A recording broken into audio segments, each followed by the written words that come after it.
What's up, guys? Happy New Year and welcome to episode 47 of C4SVillains. I am your host, JB, and I am here with the Council of Villains, Vash and Steve. And when he's not protecting Gotham City, my boy, Chris Conkling. Guys, thank you so much for joining me.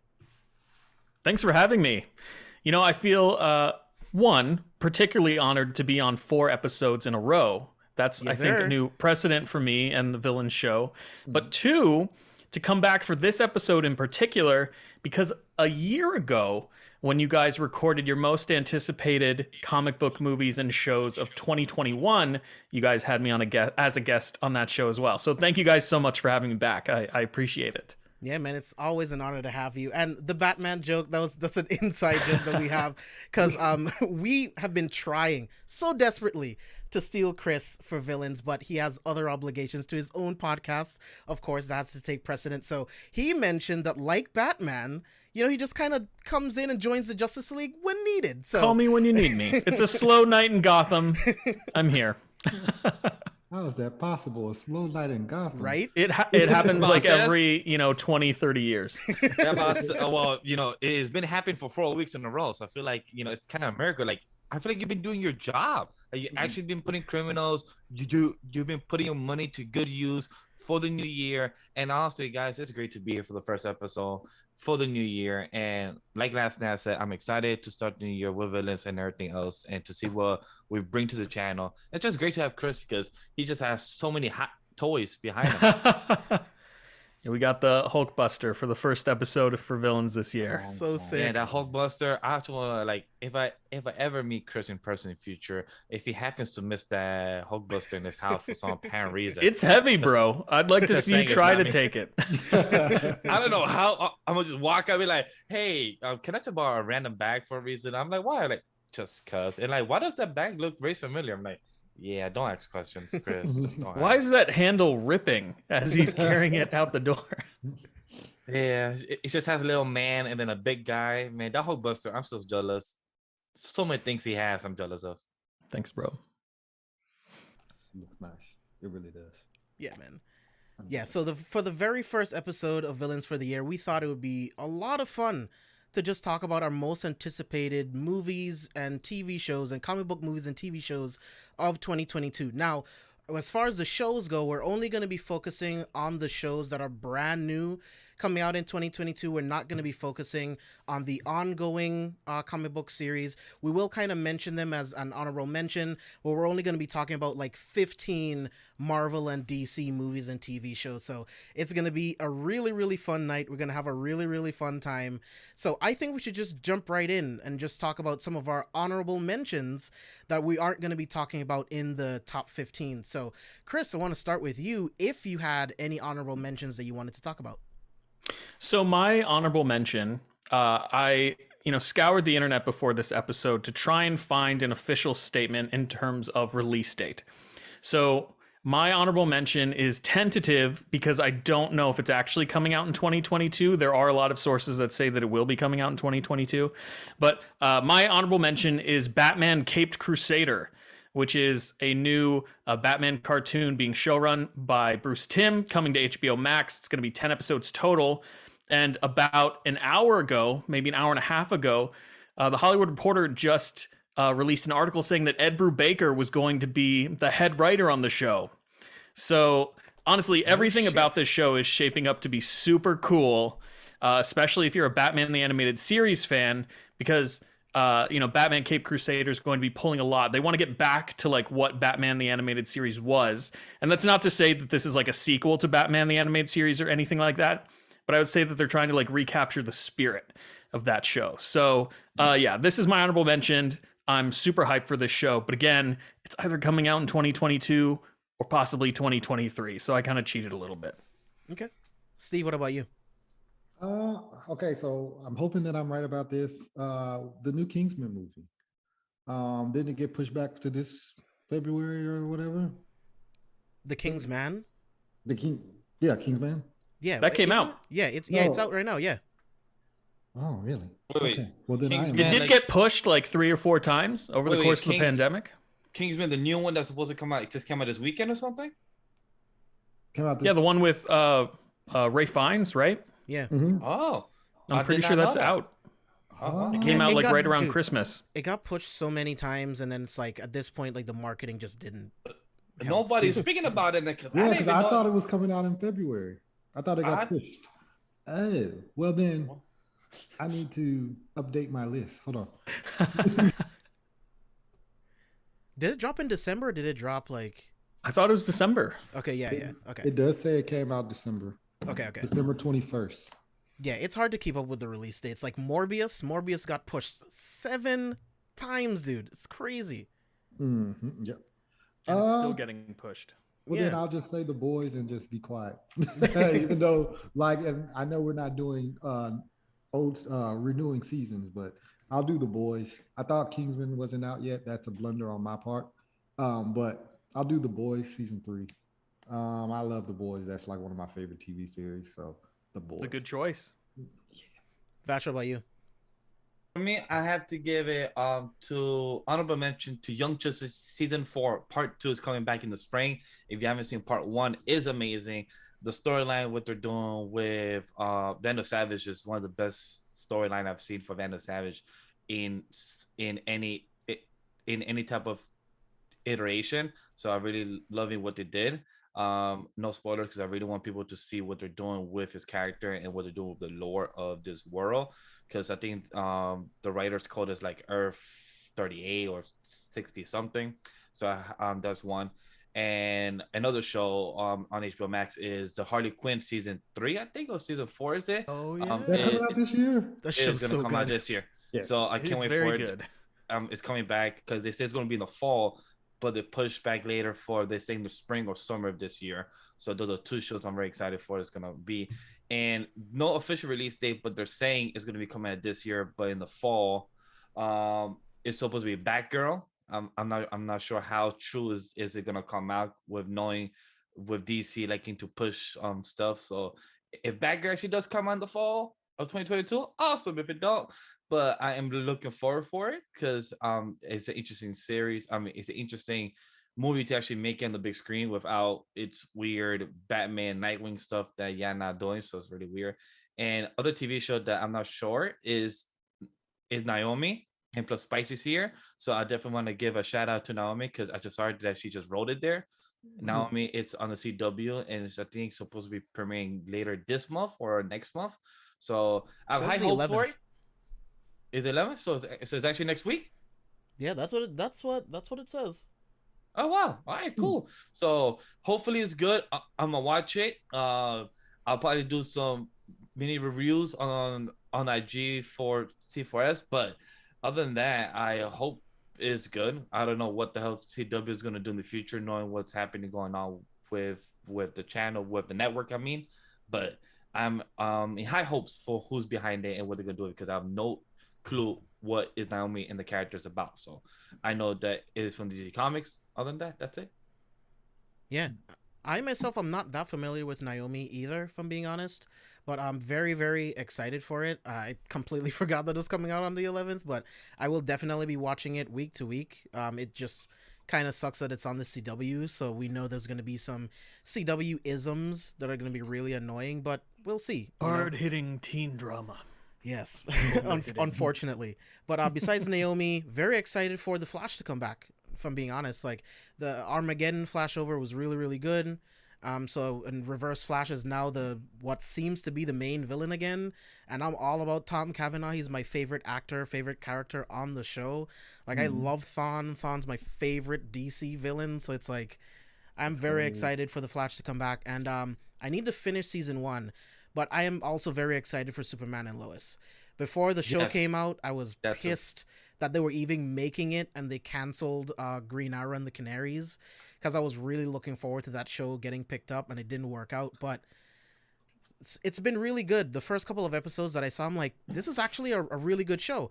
Now, he looks really stupid in the Superman suit, but besides that, everything else is really good. So I'm very, very excited for season 2 on that one.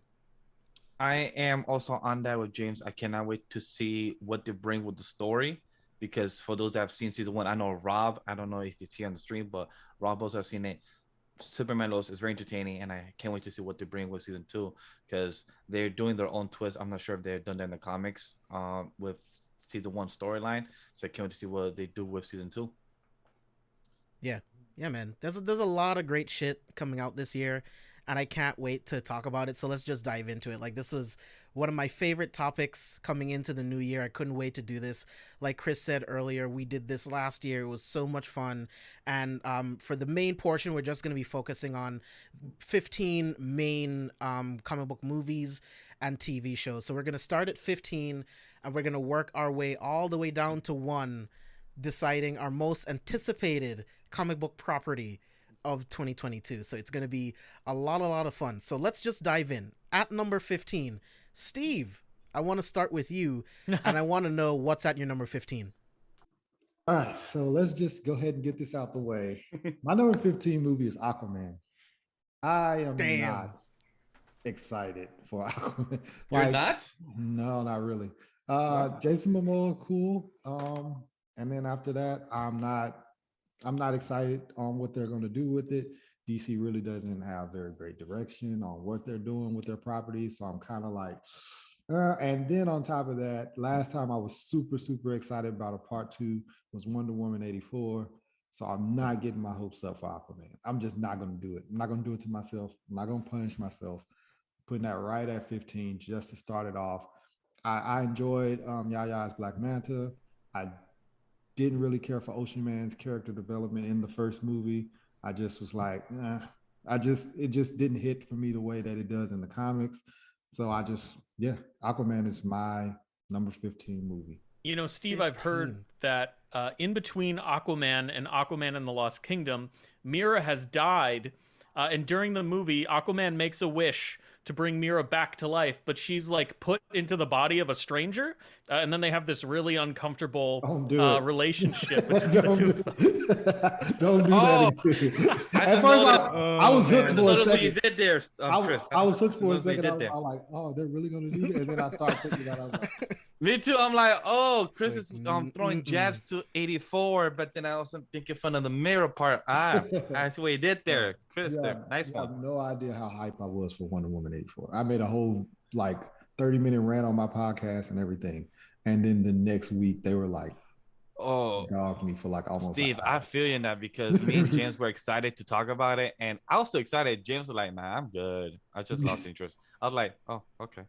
Yeah. James knows that I was in the minority when it came to 1984, and I think it was mostly because I hadn't seen a superhero movie for months. So it was like the first superhero movie I'd gotten to see since the beginning of the pandemic, and I was like, I can't believe I'm watching a Wonder Woman movie in my living room. Like, this is so cool. And that totally shifted my perspective of the film for at least the first couple weeks. I would rather watch Fantastic Four: Rise of the Silver Surfer on repeat. Oh my god!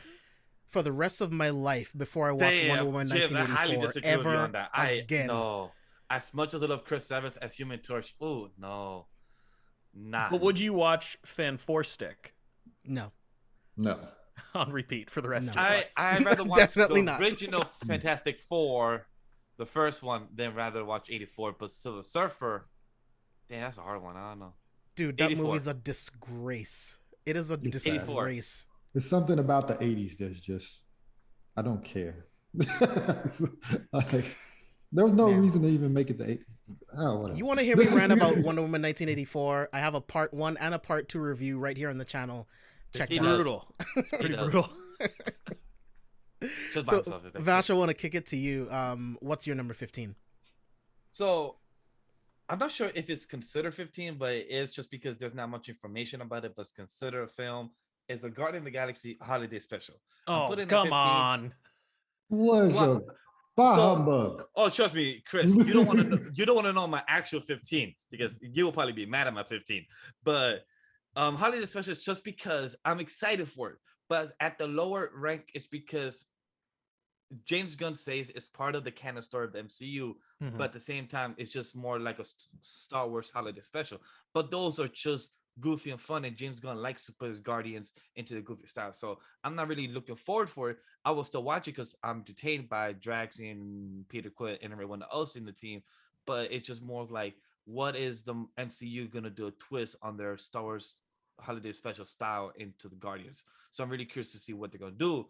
But I'm not fully excited because we don't have that much information other than we heard it's just a good hour and it's some change. Other than that, that's about it. So I'm like, knowing James Gunn's behind it, he's a good writer and good director. But what can he do as a holiday special, knowing that's going to drop around Christmas? So other than that, I'm like, I'm thrilled for it. I'm excited to see what he brings to the table and what he can make us feel enjoyment at the Guardians in the holiday special. So that's all really I can really say about it. You know, James, Steve, and I were talking a little bit before we started recording about this. And we were wondering, because like you said, we don't know a whole lot about this movie outside of like a possible runtime, what it's called. James Gunn has tweeted out some photos and stuff of the cast. Yeah. But we were talking about how far into the Star Wars holiday special is James Gunn going to lean? Like, are we getting variety show with a bunch of different actors cameoing and like doing these really weird out of universe pieces over the course of the hour and a half? Or is it literally just going to be like a Guardians of the Galaxy around like whatever they decide to call Life Day? I mean, Christmas exists in the MCU. Jesus exists. So Secret Santa, like they're just gonna be sitting at the table. Yo, if they actually bring Santa from the comics into the MCU and make him real, I will laugh. If this was knowing James Gunn and his wide imagination and what he brings to lower tier characters, he will be the one to do it. He will be the one to actually bring Santa into real life. He will do it. All this weirdness and all these questions that we're asking right now is precisely why it's way higher up on my list, because I'm just so intrigued to find out what it's going to be. Questions. It just makes it too many questions to make you feel like, are we excited or are we gonna be a letdown like 84? They're just gonna be playing White Elephant, sitting on the spaceship, playing White Elephant, passing around gifts, going back and forth on who's gonna take whose gift, and it's gonna be comedic. It's gonna be something simple. I'm wondering if, because when does Thor Love and Thunder come out? I'm wondering if Thor is still going to be with the Guardians team during the holiday special, or if they will have already parted ways. I guess we'll have to wait and see, because that would be fun. Yeah, it would be. Chris, what's your number 15? My number 15, James, is League of Super Pets, because. While I'm a fan of cartoons and I watch stuff like He-Man and Ninja Turtles and children's cartoons all the time, I'm just a little too old. This skews a little too young for me. And yeah, the cast is crazy. I mean, John Krasinski is Superman. You have Dwayne "The Rock" Johnson as Krypto and Kevin Hart as Ace. But after watching the trailers, I'm like, this doesn't look like Super Pets even from the comic books. Right. So I just really don't have any interest whatsoever. If my wife wants to go see it, I'm there. But like, of my own volition, I probably won't end up watching this. And by the way, Thor: Love and Thunder comes out on July 8th. Okay. Nice summer.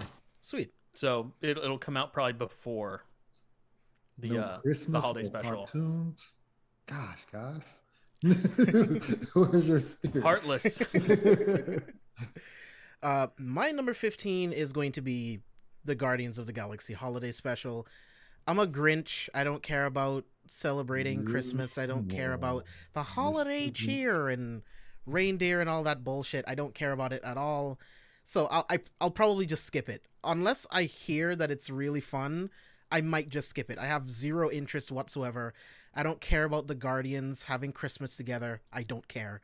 So yeah, I won't. That's be... fine. Steve and I are going to be Zoom conferencing with Santa hats on, drinking eggnog. Chris. You know, we're going to be having a grand old time. Why are you leaving me out? Just because I have a 15. You I'm put not it at like 15. James, but I'm not the Grinch like this guy. I'm gonna still All right, chat with you're you guys. invited, Vash. That's fine. Damn. You Don't only put get me- one don't- cup of eggnog. Don't put me Right, with him and exactly. the You only get Coles. one. I want my chocolate chip cookies and plus my eggnog. I want my nice Christmas cheers. Okay. You got it. Steve, what's your number 14? Oddly enough, it's the Guardians of the Galaxy. Steve, you're uninvited. I uninvite you. hope. I uninvite you. It wasn't 15. I mean, but it's just. Oh my God, you guys are gonna freak out when you see how high this is on my list. I don't understand Like what, kinda number 7? where they're going to be going with it. So that's pretty much where it is. I'm lost with it. And then I don't know much about what they're going to try to do with it. I actually didn't know about it until you guys sent me the list. And then I tried to look up some stuff. Didn't really have much to talk about. So I was just like, all right, well, that's something that I'm kind of interested in. I'm more interested in that than Aquaman. But at the same time, it's like, it's not by much. It's just like, So Guardians of the Galaxy Christmas special from me at 14. All right. Sorry, Vash? Chris. Number Okay, I forgive 14. Oh, no, Chris, you're not going to forgive me. Number 14 is The Flash. Oh my God. Whoa.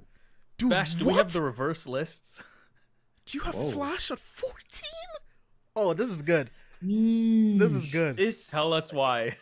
it's You got the Flash, Lord, and Aquaman? yeah. That's So crazy. so it's just like I'm not excited, and it's crazy because the Flash. For people that know, the Flash is my top 3 favorite comic book characters, and to know, we're like, we have spoken about it months on Villains on the anime podcast on Twitter. It's like, what is the DCU doing? Like, we hear these rumors with the Batman, Superman, and they're gonna reset the universe, but it's just like I need to first see it. If it knocks it out of the park and exceed my expectation, good. That's what I hope it does. But right now I'm low expectation because right now the only thing I'm excited is Batman and Aquaman out of this year, and plus Shazam as well. But that's coming next year. With the Flash, is like they're trying to reboot the universe, but what, like, do they know what they're doing? Do they know what comes next? Are they just rebooting it just because Henry Cavill and just because Ben Affleck don't want to be part of it no more, or what's up? So like, I'm not really I am excited for the universe. I'm excited for the film, but not excited for what comes next. It's like, okay, cool, the film is there, but are you gonna really entertain me as a comic book fan and as a film buff, or are you just gonna make the film and just do a cash grab? That's what I'm hoping. Like, I'm hoping it knocks them apart. I'm hoping they exceed my expectation for what it brings to us, the fans and the audience. That's all I want. But for what we have seen and heard, yeah, it's cool. That's it.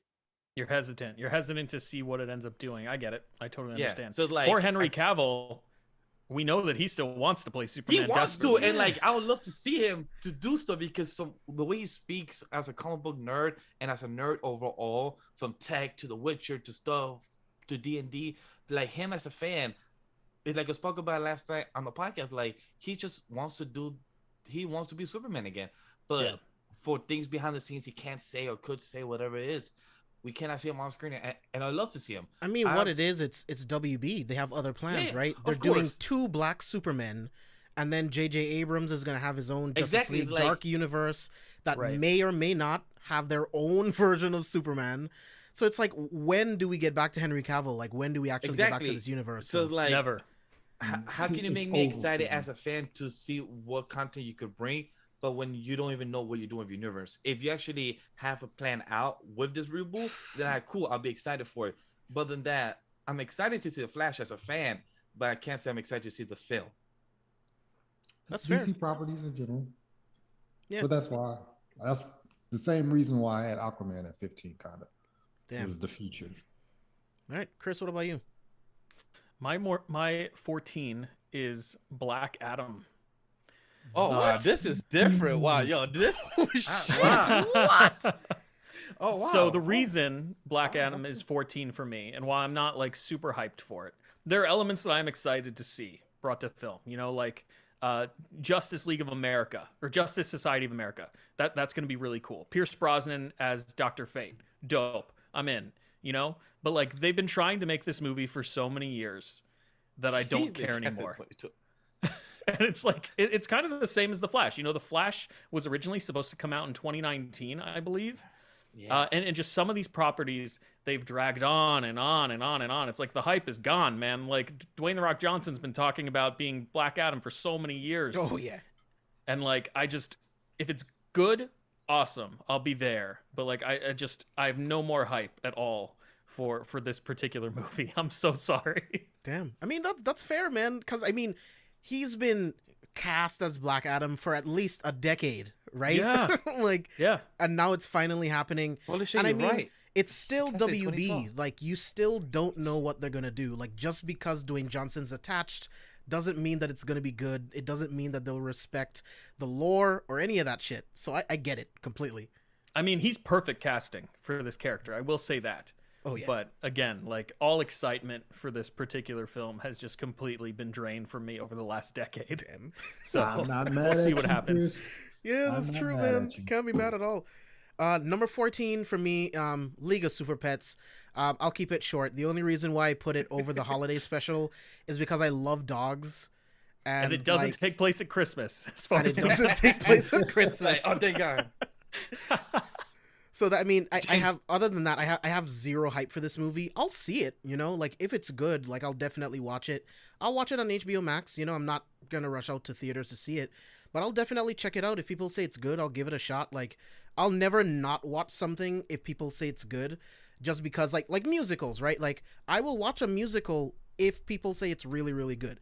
Like this weekend, I'm going to watch Tick, Tick, Boom. Like I love Sweeney Todd, right? Excited like, for you to watch it. Whatever. If there's a good musical, I'll watch it. You know, but it's not my first draw. So yeah, that's where League of Super Pets is gonna go. If the League of Super Pets was in a Christmas theme, which one would still be 14 and 15? Whew. I still love dogs, so it would still go over Guardians of the Galaxy. Like, good thing I still love dogs here. Damn. I don't even want to stop. So with 13, I'm doing Super Pets as well. All right. So let's just continue to talk about Let's just stop talking about Super Pets. For me, the reason why it is as high as it is because we just talked about it yesterday. I do love the chemistry between The Rock and Kevin Hart. I think they have pretty good chemistry. I'm a kid at heart, so I'm excited for those like aspects. But other than that, that's why it's so low on my list. I don't even want to let's get Super Pets out of here. Vash, is your Super Pets too? It is. I was waiting for him to be like, no.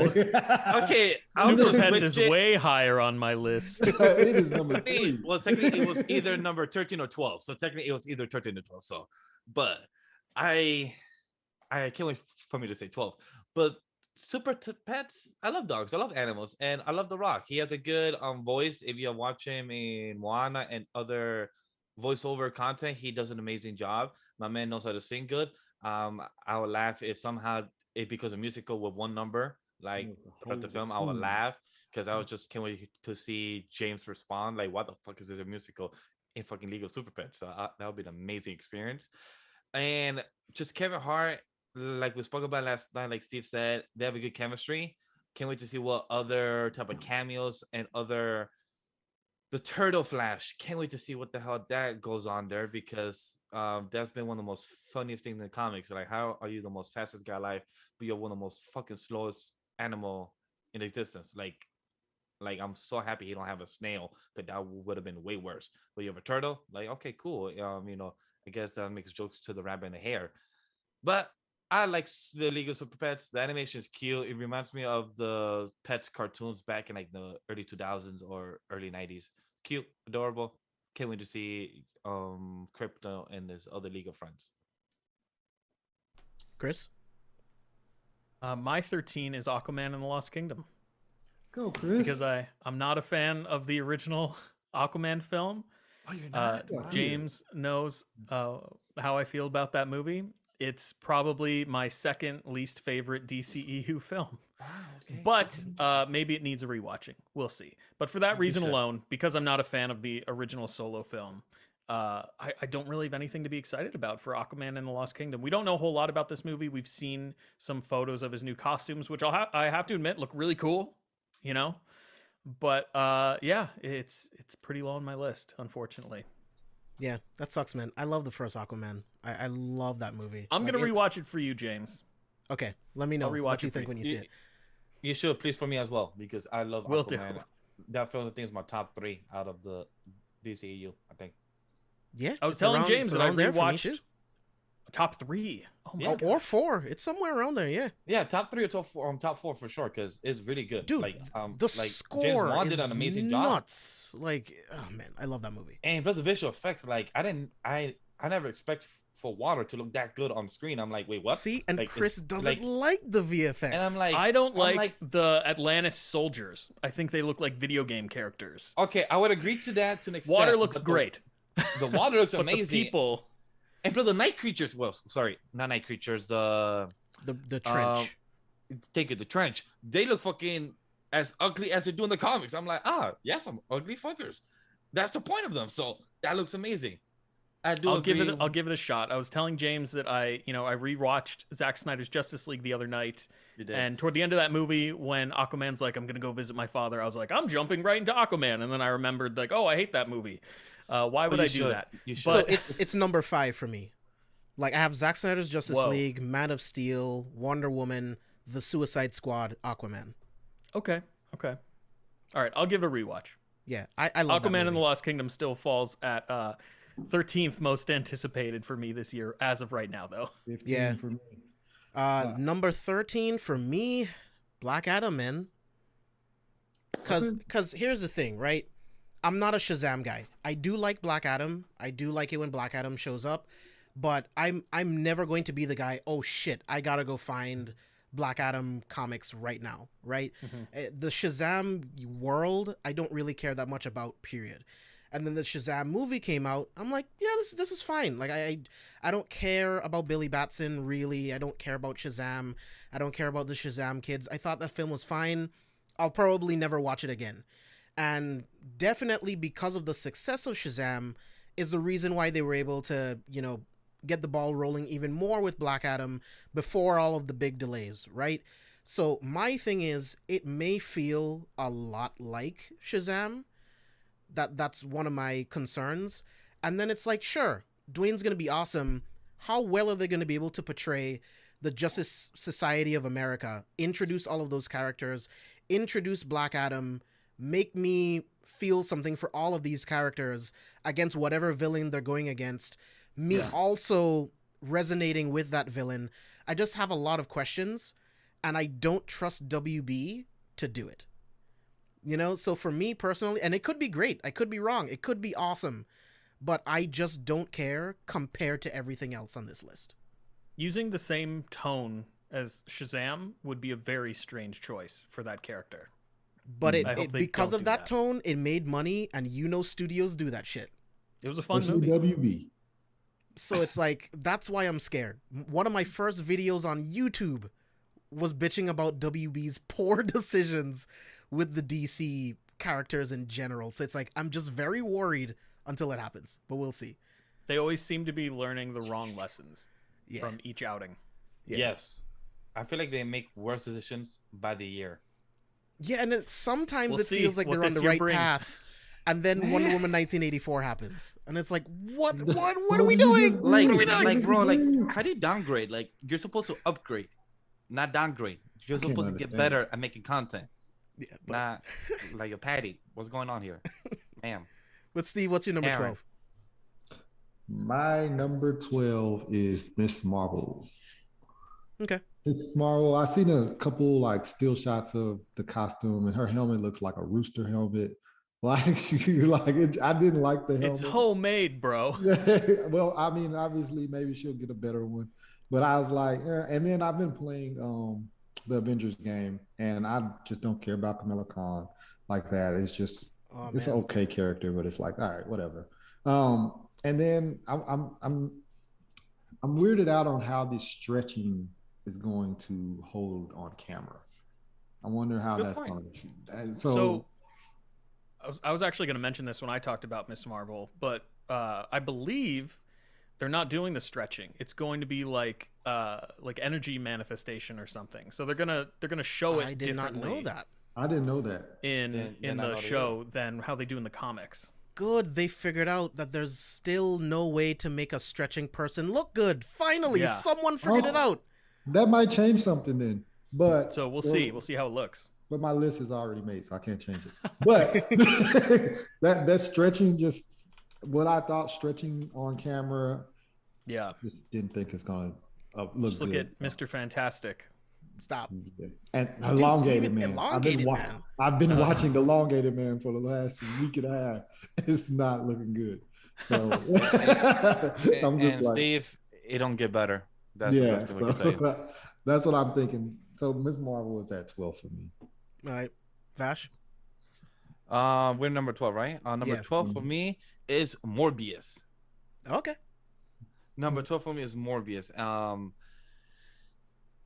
If it gets confirmed, or once we see the film, and it actually gets confirmed that Andrew Garfield and his universe is actually connected, then I'll be fucking way more excited for this. But for as a trailers and being postponed, like James mentioned earlier in the show, like 26 times, right? If I'm correct. So Morbius, it's just like, how can you get excited when it continues getting pushed? Like, hey, Sony, if it continues getting pushed, hopefully you have been paying some editors and some VFX people to continue making it better since it's been getting pushed. But most likely, yeah, in doing that, they said like, hey, let's just push it and not pay more people to just make the film look better with its visual effects and the VFX. But I mean, that's a smart they only pushed it because of Omicron. Like, let's be honest, they're not doing it to improve anything. I know, but I'm saying if you are gonna push it, think of a smart play. They're like, we haven't touched this film in a year and a half. Sony's definitely not doing that. Let's look at the film, see if it still looks good, if it still looks, probably not outdated, but like, I'm just thinking as a CEO type of leader to make sure that we get some good money back and good audience type of rating and fan critics. But hey, I guess I'm thinking too outside the box here. They just made over $1 billion on Spider-Man No Way Home. They're like, we don't care how much Morbius makes. Good point. You make a good point on that, Chris. And I say that jokingly. They do care how much Morbius makes. That's why they moved it because of Omicron. But, I mean, after a success like Spider-Man, I think the studio has like a little bit of wiggle room to be like, whatever. Yeah. Be okay. And as a fan from the Spider-Man characters, I hope Morbius does succeed because I would like to see what you do. Yeah, and I hope the best. And I hope the best for Jared Leto because he has had a bad rap over the years for what he has done as Joker. So I hope he does good in this role, not just because he's a bad actor. Just hopefully he just has a good script to actually portray a good role in all seriousness. Because I actually like Morbius from the cartoons. If you have seen Spider-Man the cartoon from the '92, I think, and they portray Morbius very well, and from the comics, and if they actually do a good job, they can actually build a good monster universe, or the Night Monsters, as what our boy Nick Fury likes to call them. So they can actually do something good with this and actually connect it with Blade in the future. If they're smart with Sony and the Kevin Feige people, they know what to play with the cards and numbers. And they all got the money in the world, so just play it right. So I'm more hopeful and optimistic with this. Sadly to say, more than the Flash. But again, it's Sony more in the helm of this more than Kevin Feige and them. So I hope in the best, what's the thing the Hunger Games say? May the odds forever be in your favor. Yeah. Mm-hmm. Yeah. So I hope so. Chris, what about you? What's number 12 for you? Vash and I have the same number 12. Morbius is number 12 for me as well. Okay. And it kind of goes back to how I feel about Black Adam. The movie's been pushed so many times at this point that I just don't care anymore. I'm interested to see Jared Leto play this character because, like Vash said, he has had a really bad rap when it comes to comic book roles. I think the design for Morbius's vampire state looks really cool. They've released some clips of that, so I'm excited to see that in motion more. But anything having to do with Sony's Spider-Man universe that's not within the MCU always makes me really nervous, especially with what they just did with Venom in those post-credit scene. Worthless. It amounted to nothing, pretty much, for the most part. So it's I don't know. When Sony has full control in terms of continuity and canon, it just makes me a little anxious. but we'll see what they end up doing with Morbius. At the very least, I hope it's a great standalone movie. That's like all I could ask for this particular flick. Like, be a good standalone movie. That's really all I want whenever I walk into a movie theater. Right. Just like be good on your own merit. So hopefully that'll be the case for Morbius. But I'm just not super excited about it, really. And very fair, because I mean, Venom and Venom Let There Be Carnage, they're very basic movies, they're just fun, because Venom and Tom Hardy, they're having so much fun, they're awesome, right? So, but those movies are very middle of the road type movies. Like, these are not movies you're going to rewatch over and over again for years to come. So it's like, I get the reservations about Morbius, but I love Jared Leto so much. That's why it's a little higher on my list. And you guys are actually going to be surprised at what I have at number 12. It's going to be Aquaman and the Lost Kingdom. Okay, all right. I love Aquaman so much, but the sequel, here's my problem. And I'll keep this somewhat short. I don't want to get political in any way. I am not a fan of Amber Heard on any level whatsoever. I think WB made a huge mistake by keeping her in this movie, because if the roles were reversed, that character would not be in that movie. They would have been recast in seconds, much like Johnny Depp was recast. We've already seen them do that.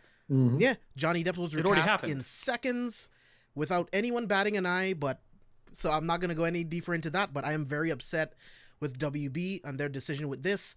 So I will not be supporting this movie opening weekend at all.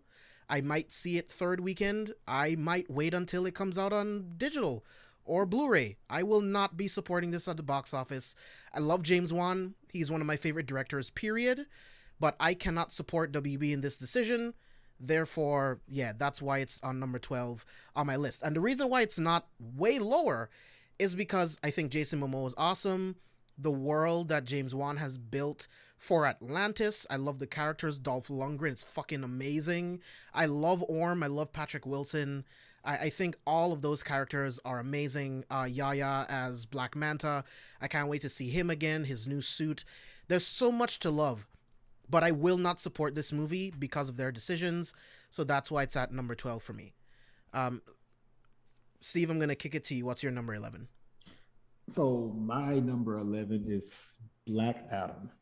And the only reason that I was going back and forth with this and Miss Marvel, the only reason why it leapfrogged it was because Prince Brosnan at Dr. Fate. I'm interested to see how he's going to portray that character.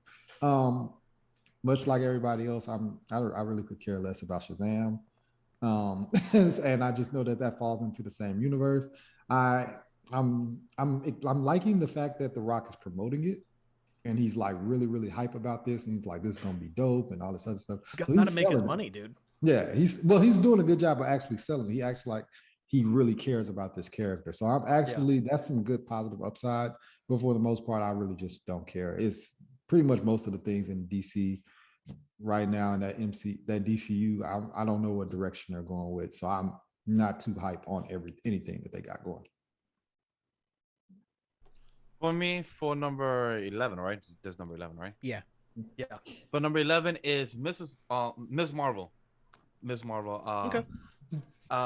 It's like Steve said, I don't know too much about her. I know of her character, and I know that she's a very character new over the past, I think, 20 years or less. She's came around the same time as Miles, but a bit more earlier than him. But I don't know too much about her character and about her lore. It's interesting, but I am interested to see what they do with it. Chris made me more interested to see what they do with her stretchiness, because for those that don't know, I'm a big fan of One Piece, and Netflix One Piece live action is gonna have stretchiness, and so I'm really curious to see if they're gonna take notes. So I'm curious to see if Netflix One Piece, all of them are gonna take notes, or they're gonna switch it up, what they're gonna do with his Devil Fruit, with his power. But to see Mrs. Marvel and what they're gonna connect to the kind of universe of the MCU with Captain Marvel, because I can't wait to see Brie Larson come back as a role, and hopefully she does better with her writing as well, because her movie has pros and cons. It's not a perfect film, but it does not deserve the slack that people gave it, and people judge it for what it was, and I feel like it is better than what people gave the attention to. So I'm excited to see Captain Marvel and Miss Marvel interaction, and I'm very happy for the young actress to see her excitement that she got the role. That was beautiful. For those that haven't seen, go to YouTube. She um they posted the Zoom link that she had of how excited she was that she actually got the role. And I feel that like any person in this industry that wants to work in it and to see that like you could do it. It just takes the work and the hustle and the determination. And I find that very beautiful and very inspiring as well. Definitely. Yeah. Miss Marvel's actually my number 11 as well, Vash. Okay. So Cool, we have damn. similar lists here in the Yeah. center. Yeah. You're telling Um, me, Chris, right now are We're next vibing. colliding. We're vibing. I'm actually really excited for the show, despite it being so far down on my list. The reason it's further down is because there's so many other things that I'm more excited for. Yes. But I eat up all the MCU Disney Plus shows. Nom nom, give me all of them. I want them all. I'm excited to see the costume. The costume looks great. I think it'll look great in motion. I'm interested to see how they handle her powers. Like I said, I think they're going for more energy-based stuff than the physical stretching of the skin. I'm also interested to see how they handle her origin, because we don't have Inhumans in the MCU. So how is Kamala Khan going to get her powers if she's not an Inhuman? Does it have to do with like what Wanda did in New Jersey, considering that Kamala Khan lives with her family in Jersey? Did that have any impact? Did it like shift her DNA or something? I don't know, but I'm really interested to find out. So yeah, it's not a bad thing that it's so far down on my list. They're just more things that I'm more excited about. Yeah, for sure. Number 11 for me is gonna be Morbius. I wish it could go higher, but I just, because Sony, like we already talked about, I just don't trust them when they're the ones solely in control of these movies. I just don't trust them. Like the first 40 minutes of that Venom movie, I think it's unwatchable because it's just so generic. Damn. You could just put on any other movie and it would just be the same shit. Like you really wouldn't miss anything. It's not until Venom shows up and you get the relationship between Tom Hardy and Venom that the movie actually becomes somewhat fun. And then the third act is just like a fucking CGI ink mess. But it's just like, they just don't know what to do with these characters sometimes. And if I'm being honest, the trailers kind of give me Dracula Untold vibes. Because you know, like that skinny like vampire form, and then he's like controlling all the bats. You know that's the third act fight. You know 100% that is the third act fight. And like Dracula Untold, he just stood on a fucking mountain and let the bats fight the armies. So this is what I'm worried about. That he's just gonna stand up and bats are just gonna attack all of the villains, whoever they are. I'm just really worried, but I want this movie to be good so bad because I love Jared Leto. I think he's a phenomenal actor. I love Morbius as a character. I think Jared Leto is a perfect fit for Morbius. I just want it to work. They're using the classic comic designs. I love vampires. So them exploring that lore and everything that he can do with like the sonar, his flying abilities. Dude, I literally got goosebumps watching the trailers. So it's like I'm very excited, but that's what the job of a trailer house is, to make it look good. They take all the good shit and it's their job to make it look good. It's not like it's the studio making these. So it's like I'm worried. I'm really, really worried because Sony has let me down time and time again, but we'll see. Dude, now that you mention Dracula Untold, it makes me think, why not just push that movie to October? I feel like you could really like benefit from the Halloween vibes, despite Morbius. I mean, he's the living vampire, you know, like he's not like a real vampire, but like I feel like audiences would flock to that film if they were going to push it back. Just be like, you know what, a Halloween movie now. Fine, fuck it. You know, it's half a year away, but like maybe we'll make some more money from audiences buying into that. It wouldn't make the money. Like Halloween Ends will destroy it. Whatever other films they come out with in October will annihilate it. Which is why The Last Duel didn't make any money. Small tangent. It's like Ridley Scott blaming millennials and their cell phones. Right, ridiculous. You chose the worst release date possible. Like it was surrounded by Halloween Kills. Spider-Man was coming up. There was like 2 other movies that also came out in October that was super popular. It was just a shit release date, and the movie didn't make any money at all. So Yeah. October would be a terrible idea. Now the thing is Halloween Ends coming out next year? isn't Back it to this back year? years? Isn't don't it this know. year? I'm pretty sure it's this year. Or this I have year, no sorry. idea. Yeah, I'm I'm pretty still sure it's getting used to October this 2022. year. I'll have to double check. But yeah, man, like I'm just worried. The reason why they put it in January is because they didn't want it to have any competition with anything else. Well, January is where you dump all the movies that you don't know what to do with. Exactly, exactly. So it's like that was the original release date, and they only pushed it because of Omicron. So it's like, I don't know, man. We'll see. But yeah, Well, let's get my into our number- top 10 picks. For my number 10 is Aquaman 2. Steve first. Oh, Steve. Oh. I thought Steve went. My fault. So my number 10 is actually Morbius. All right. Just Morbius, squeaked in. Same little thing. It's really the fact that it's been pushed back a lot. I am like the trailer I did, like the sonar and things like that. I am trying to see how they're going to. If he is playing Vulture, I'm assuming he's going to play Vulture in this movie. How they're going to fit his character in Morbius as well with Michael Keaton. And then also with the clouds and the Spider-Man, you know what I'm saying? When you kind of see Kraven kind of in the clouds and things like that. So I'm interested to see if they're going to bring Kraven into this movie. So there are things that are making me interested into seeing this movie.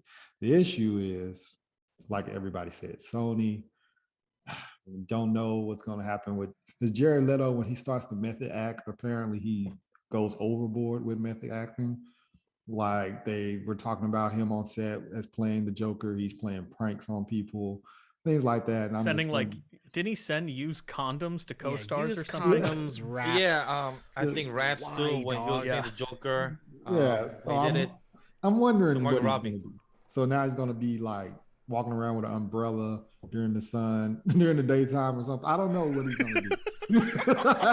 So I'm like, is I he am gonna take Morbius. away? He's gonna take his method acting to a different level. But it's been pushed back so much that it kind of feels like, are they doing it because of the money, or do they think, oh, this is gonna be a good movie, but we want it to come out at the right time?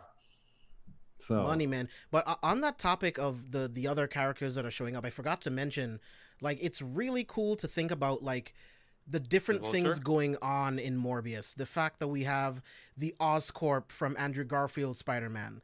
The fact that we're seeing Michael Keaton as Vulture. That's a part of Tom Holland's universe. So it's like, what's going on in this movie? So that's kind of the stuff I'm most interested in. Same. All those Besides, things like, getting scare to me. see... those- Right. Well, it scares me and gets me excited. It's more like, how if you handle this well, what can we do with it? But if you handle this poorly, what the fuck you gonna do now, and how you gonna save yourself? So it's more like which direction. Like you're at a stop sign. You could go left or you go right. Like That is everything the you just said, positivity. James, makes Morbius seem like a cross section in the multiverse or something. Right. I don't want that. That sounds horrible. Is the Vulture a variant? That would be fine. Okay, like we've Yeah, seen MCU variants probably of could just be characters. like- Are they gonna name the variant? Like, are they actually gonna say the variant, or like? Well, On they the wouldn't. TVA? They wouldn't know anything about variants. Only Right. the TVA would know about variants. I know, but would the film have a TVA for us, the audience, to know that this is No, really? you can't Definitely bring not. that in there too. Nah. If Definitely you not. put that in there, that's gonna be a lot of shit going on in that movie. But I mean, in the Definitely trailer, not. he's assaulting a guy and jokingly calls himself Venom. Yeah. Right? So he's like aware yeah. of Tom Hardy's Venom. We see a Sam Raimi picture of Spider-Man in the background Right. of one of the trailers, wall, which I'm sure yeah. they're going to fix. That I'm sure that was just for the trailers. I'm actually, a lot of these things could potentially just be for the trailers, and none of it could be in the movie at all. So, Dude, Sony's not that clever. We'll see. I don't Sony's know. not that clever, bro. The reason why I say 10 is because all of You just these gotta be questions- hopeful. All of these questions is why I got it at 10, because I'm Gotcha. like, it's so it's many high up on your questions. list for the same reason that the Guardians of the Galaxy Holiday Special is so high up on my list. You're Yeah, just it's- super curious. I just, I wanna just know can't wait what's to see going where on. it lands. I can't wait to see where it lands. How about saying Abe, what's we good, are bro? at 10? But for me, my number 10, like I mentioned, is Aquaman 2. like me, like James, I like the first one, but like James said, not to bring politics into it too, but at the end of the day, it's like you have to find a way to sometimes separate the artist to the film or to the content. And like I'm still excited for Aquaman 2. It's just more like, yo, DC Warner Bros. What you're gonna do with this after this film? Are you gonna still keep her? Is are y'all just gonna recast her? What's up with this? Because if y'all gonna recast her after this, why didn't you recast her during the film or just did a lot of reshoots then? So it's Then more that tells you questionable. everything you need to know. They won't recast So, her. so it's more. So Let it overall, it's die like down. I'm excited for Jason Momoa because he's a great dude. I met him far away. He said like he has such a cool vibe. Um, and I just can't wait to see what he brings with Aquaman, and can't wait to see what James Wan does with Aquaman 2, and what good visual effects of VFX he could bring with the soldiers underwater. Hopefully they improved it. Yeah. Chris, what's your number 10? All right. So this should be way higher up on my list based on the property. But because of its tumultuous production history so far, that's why I put it at 10, because it's deserving of being in the top 10. But I just have no idea how this movie's going to pan out. And that's Black Panther Wakanda Forever. Ooh. Uh, Okay. Like I said, it's deserving of being in the top 10 because of Ryan Coogler and the cast. But there's so many unknowns about what this movie's going to be. We've had all this controversy with Letitia Wright. Is she even still going to be in the movie? Who's to say? So I'm excited to see what the final product ends up being, but I'm very nervous right now, as based on what we know about the production so far.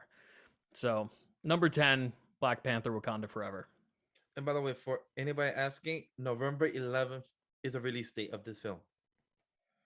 Nope, for Black Panther. Correct. For Black Panther 2, Wakanda Forever, the release date is November 11th of this year. Don't have a lot of time left. Sherwin, I don't want them to recast T'Challa. Like I've said this multiple times, like much like the Fast and Furious franchise, Paul's still alive. Brian is still alive in the universe. They just wrote him out of the main missions and out of the main storyline stuff, right? Like, I mean, he even shows up at the end of F9, which brought me to tears.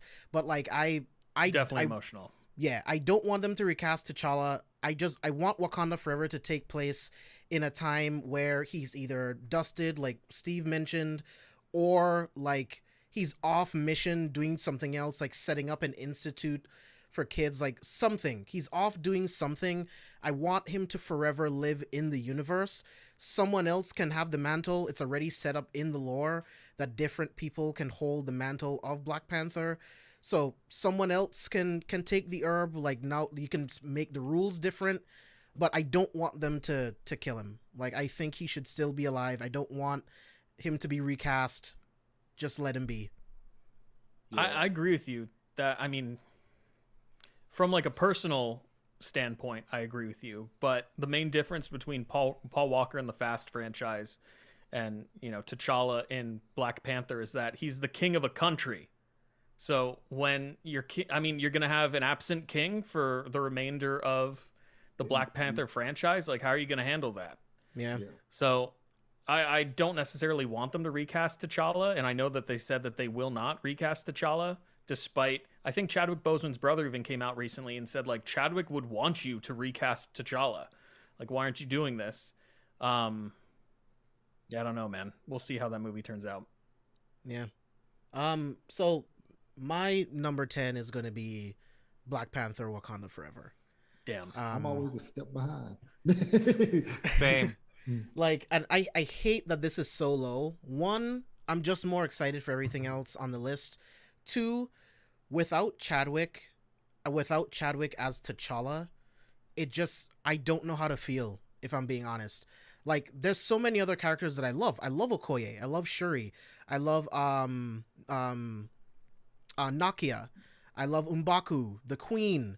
There's so many characters to love. There's so much lore to love in that universe within Black Panther, but this is a list of my most anticipated, my most excited things, and it's just hard for me to be excited without T'Challa. The moment Chadwick steps on screen for the first time in Civil War as T'Challa, it's like, that's fucking him, dude. That's him right there. That's T'Challa. And it's like, try not to cry. But it's just like, it's going to hurt not having him in the film. And it's like, I just can't be excited because they have to write around this. And I don't know, man. I can't. But it still had to make it into my top 10 because I am very, very excited for this movie. Riri Williams is going to be introduced in this movie.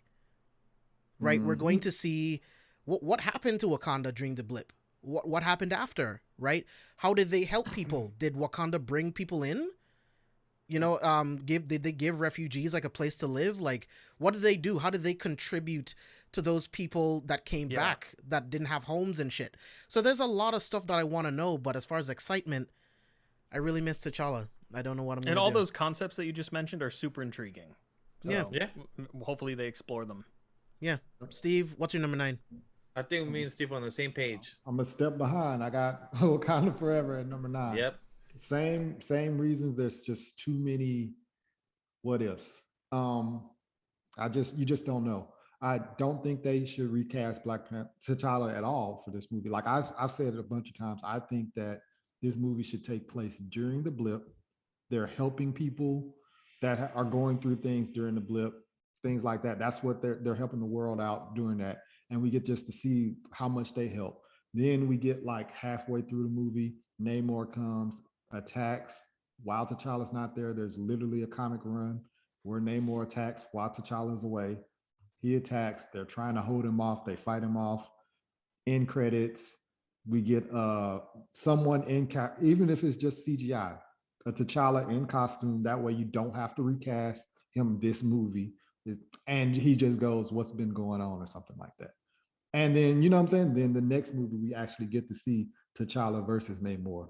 But that way, more time has passed. It's not still fresh. You're not trying to recast him this early.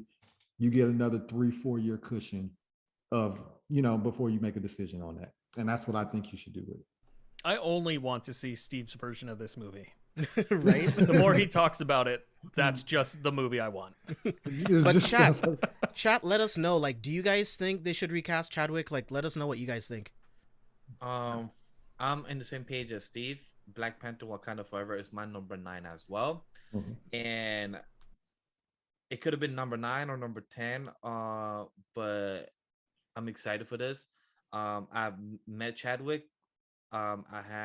He's such a cool dude. I had less than 5-minute conversation with him in my life, but he's such a kind heart dude. And seeing Black Panther on screen, and me rewatching the cartoons of Avengers, Earth Mightiest Heroes, seeing Black Panther just pop up on screen, and just seeing it in live action. Chadwick did such an amazing role. His character, that when he says inside Civil War, in my country, you never really die. Like those type of lines, like rewatching them again, knowing that he's not here with us, it hits you more knowing that. And it sucks to say, but sooner or later he's gonna be recast. But it's just that whoever takes his shoes is gonna be feeling the most biggest shoes. You're gonna be feeling the most pressure of them all because a lot of eyes on you. And this film, Black Panther 2: Wakanda Forever, has had a lot of, we don't know because a lot of productions is not always public or what happens, but with the Shuri stuff and the stuff that we already heard, it's more questionable of how this film is going to handle stuff with Chadwick, the Shuri stuff, and how they're going to handle the future project of this trilogy and the future character of this film, because it's not very easy to handle this. This is involving his family, the property, the name. This is handling anything. This is a lot of cooks in the kitchen, and this is trying to make yourself as a company happy and the fans and plus the audience. That is very important, and they have a tough decision. Like there's no right or wrong, and it's just hopefully they make the right decisions that can make at least a grand audience happy or satisfied enough for us to be entertained, because no matter what we say is mostly what goes down in their room in the production. And I hope for the best. Like honestly, that's just all I hope for, because I'm excited for this. I love the first film. I love what he's been part of within the MCU, and I just can't wait to see what they do with it. I hope for what Steve has mentioned, we get part of the blip because we have heard in the Infinity. No, we heard in Endgame when Okoye said the, that there was a tsunami stuff going on.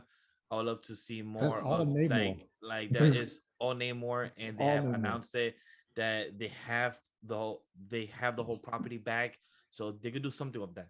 It just depends who takes it. I don't mind if it's a boy and Baku. I've met him in person as well, and he does take the mantle in the comics. So if he takes it, I have no problem with that as well. Yeah. And I just think that they replaced the person on the mantle only for this movie. I think you still have to go back to T'Challa eventually. You can't just like there's so much that T'Challa means. He's such a big character. Yeah, you just Yeah. can't. It's hard. It's You tough. can't. So There's no right or wrong. It's I tough. understand everybody's like, oh, don't redo it and all this other stuff, but you eventually you have to. You just have to. You're right, man. It's just hard for me to even like comprehend another human being T'Challa, dude. Like I can't. Yeah. Chris, what's your number 9? Number 9 for me is Secret Invasion. Word, I okay. think it's deserving of being in the top 10. I'm excited to see how the MCU handles the Skrulls. The photos we've seen of Samuel Jackson, he looks like super grizzled in this. Oh, and yeah. we'll get to find out what he's been doing in space. Let me Like, pull from the that up post- actually. This You have epic it? beard. Dude, look at how awesome he looks. Like sans eye patch with and it's the crazy. I did This- just forget for a moment how he got those scratches, so I'm a little less This- less impressed now. But At 75 years old, I didn't know how old this man was until Yeah, I man. actually saw that his birthday was like a couple weeks ago, and I found out this man is 75, and I'm he's like, a man, force to you be don't- reckoned with. You don't Yeah. look your age or nothing. Like I literally thought he was 55, 60 at most. I didn't know this man had like another 15 years. So he looks amazing in that. None of Hollywood looks their age. That is very true. You think he's 50, and then you look at Jamie Foxx, who is 50. It's just, it's Crazy. Just He is in No. such good shape. yeah. He is. I But totally yeah, get Secret that. Invasion is my number 9. I'm excited for this Amelia Ah. Clarke. Do we know if she's going to be a Skrull or something else at this I point? haven't heard anything. Chris, But, you make I me think it'll be question fun. more and more. Where's the freaking holiday special near us now? Because you're making me question more and more. Is it gonna be We're top getting 5? there. If it's top 5, I'm gonna be like, okay, we have an interesting taste here. You guys have to be patient. James, Yeah, my number 9 is going to be Miss Marvel. Miss Marvel is one of my favorite Inhumans. I love her because she's like us, right? She's every nerd that loves these superheroes that actually ended up getting superpowers. And then she actually got to work with her favorite superhero. So it's like I've always gravitated to Kamala Khan. Like I love her. She's It's a really so full fun of life. concept. Yeah, she's so full of life. I love her character. I love her powers too. The things that they can do with her in beginning. So it's really, really cool. But I was very, very worried about the stretching VFX. But Chris, since you said they're going to be using like more energy based, because yeah, like you said, it's not going to be the Inhumans origin. They have to come up with a completely new thing. And Right. like you mentioned as well, I think the smart thing to do would be to have her be affected by what Wanda did in Westview. I think that would be dope. Right? Okay. She was there. She was on the outskirts of Westview, and she got hit, right? She was walking around somewhere, walking home from school or some shit, gets hit. I think that would be really dope for that to be her origin. And We then already know that it shifts, molecules. Like Monica Rambeau got her powers from Mhm. the event. So Yeah, and I was just gonna say Miss Marvel is in the Marvels, so it's like it would be something that Bro. connects Monica Rambeau I'm so dumb. and Kamala Khan. I'm So it's so like dumb. it would be Totally sick. forgot about that. Wow. I didn't yeah, even you're right. consider that until this point. Like, of course, maybe Monica and Kamala got their powers in the same way if they're in the same movie. Right. I'm so stupid. And I would love it if I don't know if Monica would show up, but if Brie Larson could potentially show up in this series at some point. I'm not sure what would bring her back to Earth. I'm not sure what would make sense, but I do want to bring up this image real quick of Kamala Khan. Like I just love her in this this cosplay Aw, Captain that's Marvel cute. suit. Like I Homemade absolutely Captain love Marvel this. costume. Yeah, she's such a fangirl, and like I said, like that's why I love her. Like she's like us. Like she just wants to be like her favorite superhero, and she actually got the chance to. So really, really excited for Miss Marvel. So Steve, I'm gonna kick it to you. What's your number 8? Oh, we're close. We're close. My number 8 is The Flash. The Flash. It's once again, it's the DC universe, but the Flash is one of my favorite DC characters. So I was like, no, I'm excited for this. Yeah, the Flash suit is one of my most anticipated things for the whole movie. This new It Flash looks pretty suit. dope. Oh my god. Yes, the Flash is hype as hell. Yeah, I'm excited for it. And I want to see what they're gonna do with it. I want to know because we saw in the trailer, which it's kind of weird because it was hype that we got to see 3 different Flashes, but at the same time, I'm like, you should have held that for the movie, like you know what I'm saying? Maybe possibly held that. So I'm kind of on the fence about that because you know what I'm saying if they, I guess I'll spoiler alert, but if they did that for No Way Home, it's you know what I'm saying you would be like, oh snap. So that's why I feel like it's cool. They kind of could have should have like saved that. You know what I'm saying? Steve, do you remember like 5 years ago that they spoiled Doomsday in the trailer? So Oh yeah, for BVS. So just saying, They have to make people excited, man. So like Warner Brothers like to spoil shit even though they shouldn't. So like they haven't learned their lesson and like just mentioned like too early. Like yeah, Doomsday but it's like should have been to the audience on screen in the theater, but no, they just like to spoil shit. I did really like seeing this in the trailer though, like getting to see 2 different Flashes with Supergirl. Yeah. Like it's really cool, and they're probably talking to Bruce Wayne right now, which is gonna be dope. Like I think it's gonna be great. This is the only image of Keaton's Batman that I think we've seen, just like the back of his head, and we've gotten an image of the Batmobile. The 1989 Batmobile, that's my favorite Batmobile that's been in any live action movie. I love the Tumbler. I love Ben Affleck's like Batmobile from BVS, but I mean the 1989 man. It speaks to my childhood. Yeah, it definitely reminds me of that era of Batman. You know, the 1989 Batman, Batman the Animated Series. Like it definitely, the same way it affects you, James, gives me those nostalgia vibes. Like that was the Batman of my childhood, without a doubt. Yeah. So I mean, that's pretty much why. And then, like I said, it would be higher if I didn't have quarrels with the DC universe. But you know what I'm saying? I think that's a fair spot at 8. Man, I have this so much higher. Oh man. Yeah, I know that you and Chris have this higher because I haven't heard you guys say it. So we have not. Vash, what about you? What is your number 8, good sir? I don't know how you guys gonna feel about this, but I feel like I should change it to higher, but I feel like it sits in a nice spot, like right in the middle. Thor: Love and Thunder. Oh my gosh. Yeah, like I said, like I want it higher, but the other things I have higher, I'm more excited for and curious for. Thor: Love and Thunder, the Thor movies are like hit or miss. Like they're like the first one is enjoyable. It doesn't still hold to date, but still entertaining. And I love Norse mythology. I love Greek mythology. I love all that. The Thor: Dark War is the only one that I've never finished in the MCU, and irks my soul because I'm a perfectionist, and that irks me that I never finished that film. But I've been told, and by James himself and other people, I don't need to, but it just irks my soul that I haven't finished it. So it's just like maybe one day I will, but still haven't. I don't plan to. And Thor 3, Ragnarok is not exactly what the comic is. You know what Ragnarok exactly is? Definitely not. Not at all. But I give him more leeway, even though I'm contradicting to what I say about Civil War. But still like Ragnarok for what it is. But it's just I don't like what they did with Thor character by switching him into like a comedian, into having his own character to the whole 180. I like more Norse god Thor, like I've seen in the cartoons and what I've read in the comics. Him being like kind of like the laughing stock of the MCU. I find him like Drax and Thor kind of fit in the same boat, but that's more of a longer conversation.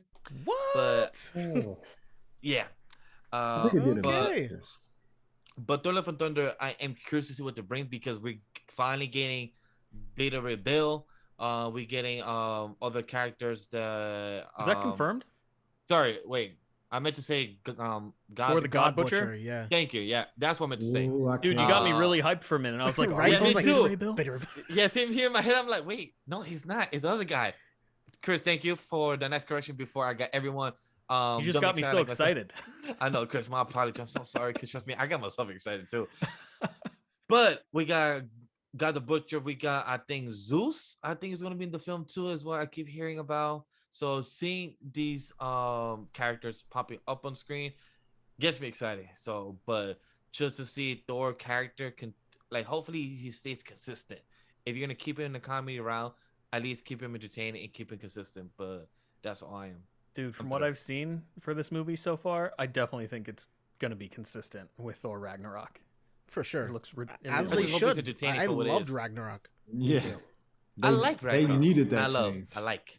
They needed that change, honestly, that comedic change. Yeah, and I mean, I would even say the comedy is somewhat even more aligned with most Thor runs these days, especially in like animated series and stuff. Like he's always cracking jokes. Now Drax is kind of I can't compare the two, because with Drax it's like you're not laughing at Drax, you're laughing at the things that he does and says. But Chris Hemsworth is genuinely funny. Like his comedic timing is He's great. fucking insane, and he No, like, kills he's it. But great. I get it. I get it. It's just more the character himself. Like I like Chris.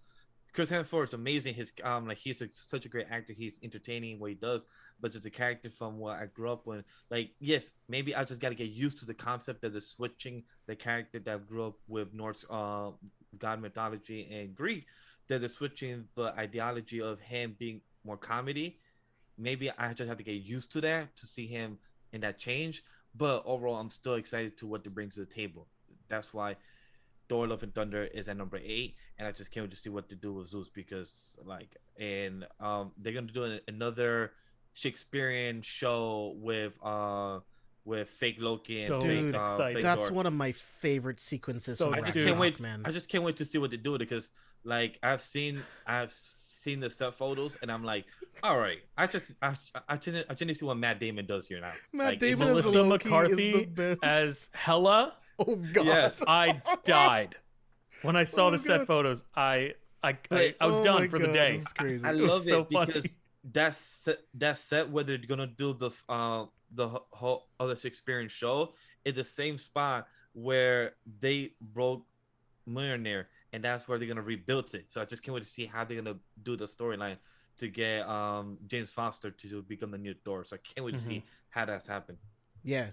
Sherwin, I am definitely excited to see Russell Crowe. It's gonna be sick. We got Yes. Russell Crowe, Christian Bale As Zeus, in man. Thor 4, dude. Jane Foster Thor. It's gonna be sick. Gonna be But great. Chris, what's your number 8? My number 8 is She-Hulk. Ooh. Wow. Okay. Yo, Ah. all right. All So right. She-Hulk is my number 8 again, because there are just other things that I'm more excited for. But I'm really pumped about She-Hulk.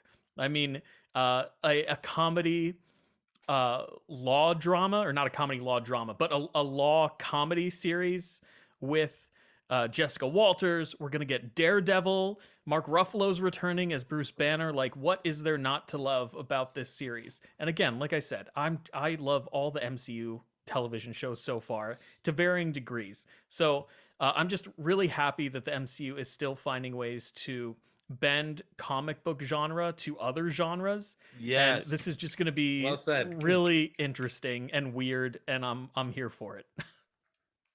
Yeah. But yeah, it's number 8 for me. Number 8 Where's for me. Guardians of the Galaxy? Right. It's gonna be Yo, very, very interesting. Chris, if it's top 5, we gotta have conversations later. Yeah, we will see, man. Number If 8 it does for me, happen to be top 5, I'll explain why. I'll explain why. number 8 for me, Thor: Love and Thunder, and this is only because I'm I glad. am more excited for everything else on this list more than this. Like so I came to this conclusion because I know Thor: Love and Thunder is going to be amazing. I know it's going to be amazing, and I know Taika's going to kill it, but my excitement level for everything else on this list is just way higher. I don't really have much to say other than that because I know it's going to be great. I love the Jane Foster Thor run in the comics. It was fucking awesome. I know Natalie Portman's gonna kill it. She got fucking jacked for this movie.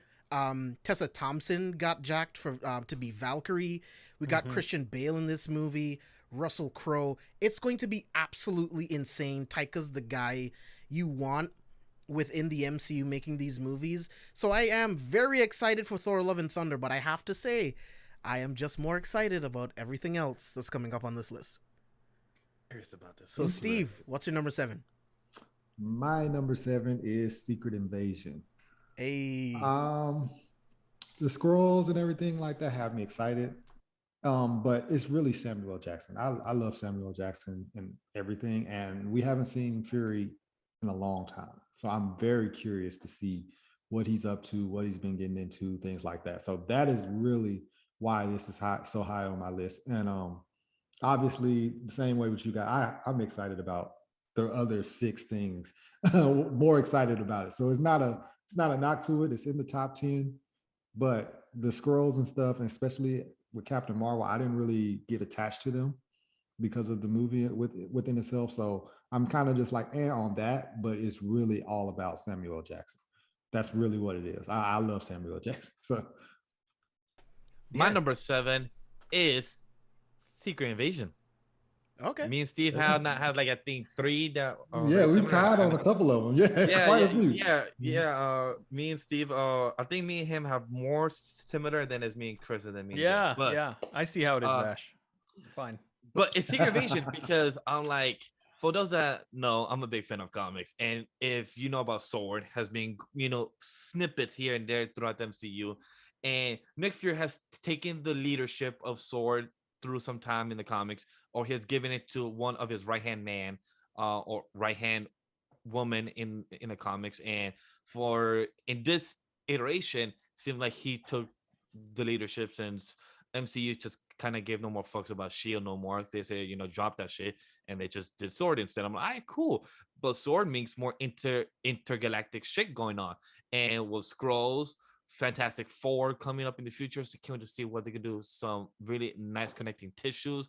Are we gonna? I forgot what was the Skrulls that has the superpowers. The name Super Skrull. Thank you, Super Skrulls. Wow, that was so simple. My head just farted there. But I can't wait to see what they bring.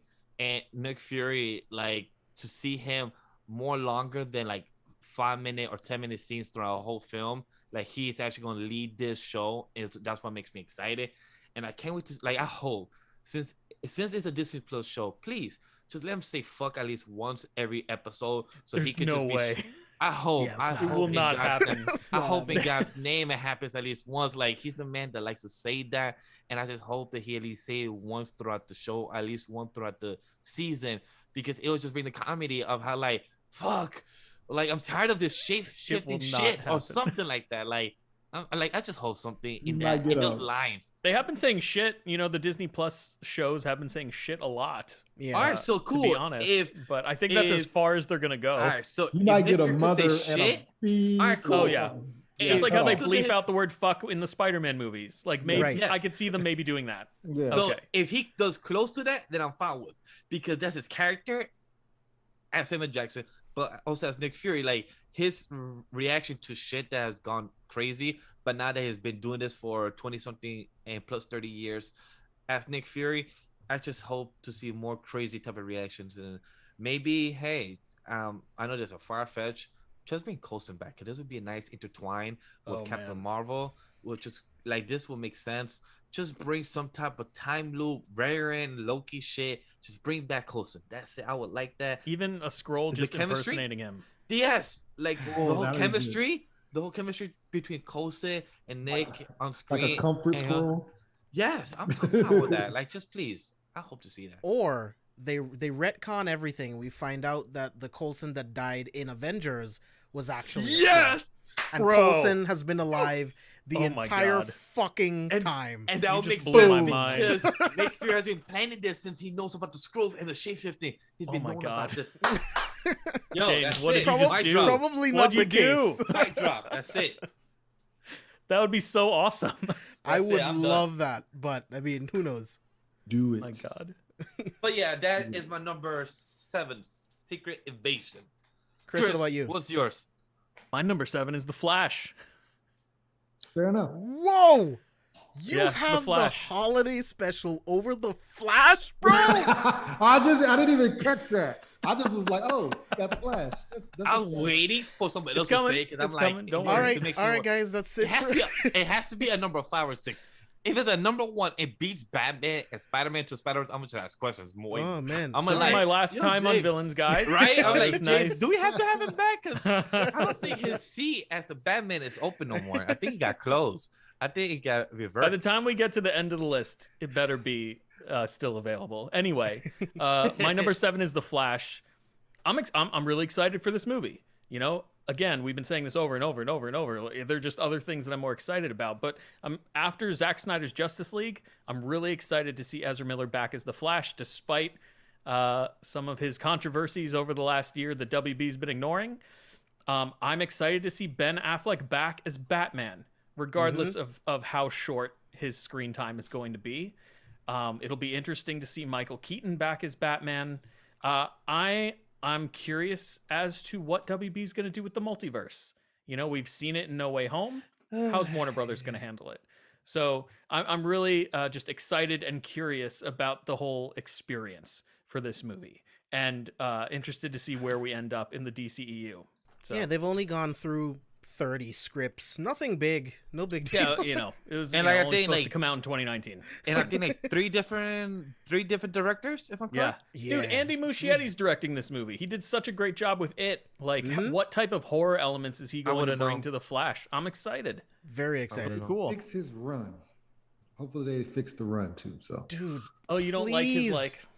he looks so stupid. I'm like, he looked like a Titan on Attack on someone- Titan. He was. he does, bro. He looks like an abnormal. Oh my god, now I can't get that out of my head. Thanks, Steve. You're welcome. You're welcome. But at number 7 for me, She-Hulk. I am very, very excited for She-Hulk. Tim Roth is fucking back as Abomination. I can't wait for that.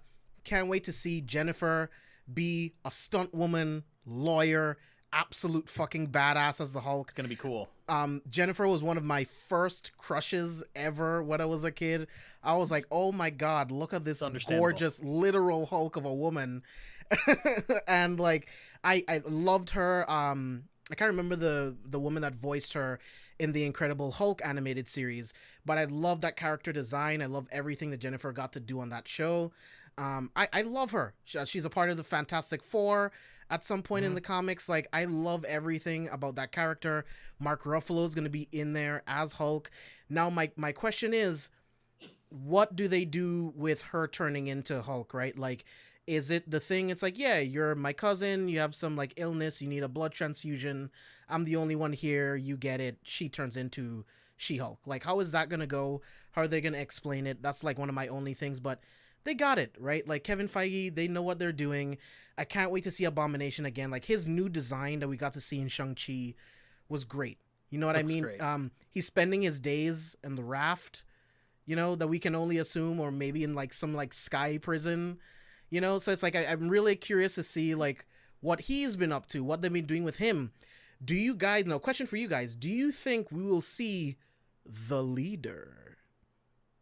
Oh, I don't know. With, oh my God, what's his name? Yeah, I can't Tim remember his Nelson name right now. Blake? Is that what his name is? I From can't The remember. Incredible Hulk? Mm. Dude, maybe. I have no answer for that question. Maybe. That would be really cool. Yeah. It would be interesting if they do, but it's just more of like how much can they do? Because I think don't Universal still own some type of property of the Hulk, or did Disney fully buy it?